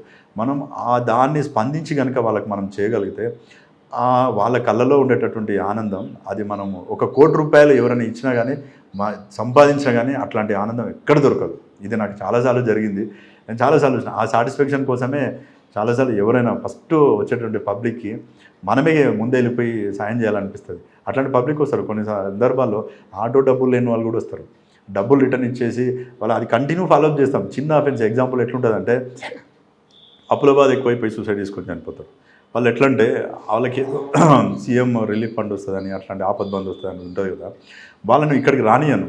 అసలు ఏం చేసామనంటే ఎస్ఐ అయినప్పుడు నేను ఆ బీట్ కానిస్టేబుల్ కానీ ఆ కన్సర్న్ బీపీఓకి చెప్పేసి ఆ రైటర్కి చెప్పేసి వాళ్ళ ఇంటికి నువ్వే తీసుకొని పోయి ఆ ఎఫ్ఐఆర్ కాపీ పంచనామా ఇంటికాడ ఇచ్చిరా, వాళ్ళు మళ్ళీ రావద్దు పోలీస్ స్టేషన్, ఆ వస్తానికి గుర్తుపెట్టుకొని వాళ్ళ ఇంటికి పోయి ఇచ్చి ఆ విలేజ్కి పోయినప్పుడు మామూలుగా వాళ్ళతోటి ఒకసారి టచ్ చేసి చూస్తే అది ఎంత హ్యాపీగా ఫీల్ అవుతారు వాళ్ళని అంటే, ఒక ఎస్ఐ గారు మా దగ్గరికి రావడం ఏంది గైడ్ చేస్తే అది ఎంత హ్యాపీగా ఉంటుంది అంటే నిజంగా చెప్తున్నా కదా, అది మర్చిపోలేము అసలు. చిన్నపిల్లలు కూడా మనకి మన పేరు కాకుండా వేరే పేరు పెట్టి పిలుస్తుంటారు వాళ్ళు, అంత హ్యాపీనెస్ ఉంటుంది. అది పేద ప్రజలకు సాయం చేస్తే అందులో ఉన్న తృప్తి దానికి ధర కట్టలేదు అంటున్నారు శోభన్ గారు. మీకు దగ్గరకు వచ్చిన వాళ్ళకి మర్యాదగా మాట్లాడి వాళ్ళతో నీతిగా నిజాయితీగా పనిచేస్తే వాళ్ళు ఇచ్చే గౌరవమే మనకి ₹1,00,000 విలువైందంటూ శోభన్ గారు చెప్తున్నారు. ఒక పోలీస్ ఆఫీసర్ కావాల్సింది ఉద్యోగం కాదు, ప్యాషన్ చేసే ఉద్యోగం చాలా బెస్ట్. శోభన్ గారు సర్వీస్లోకి వచ్చిన తర్వాత ఒక కేసులో కానీ 2 కేసులు కానీ 10 కేసులు తీసుకున్నా 1-2 సార్లు రిపీట్గా చేయడం, అన్నిటికన్నా ముఖ్యంగా సహనం కోల్పోకుండా ఆ కేసు మీద కూర్చోబట్టే ఆయన దాదాపు 10 కేసుల్లో బ్రేక్ తీసుకొచ్చారు. ఇకపై కూడా అదే విధంగా చేస్తారని ఆశిద్దాం. ప్రతి పోలీస్ ఆఫీసర్ ప్రజలకు సేవ చేయాలంటే ఖచ్చితంగా నీతిగా నిజాయితీగా ప్యాషన్గా పనిచేస్తే అందులో ఉన్న రిజల్ట్ మీకు ఎప్పటికీ ఉంటుంది. పోలీస్ డిపార్ట్మెంట్ రండి, పేద ప్రజలకు సేవ చేయండి. ఇది శివమ్మన్ గారితో ఎక్స్క్లూజివ్ ఇంటర్వ్యూ. వచ్చే వారం మరో గెస్ట్తో మళ్ళీ కలుస్తా. అంతవరకు నమస్తే. Thank you sir. Thank you.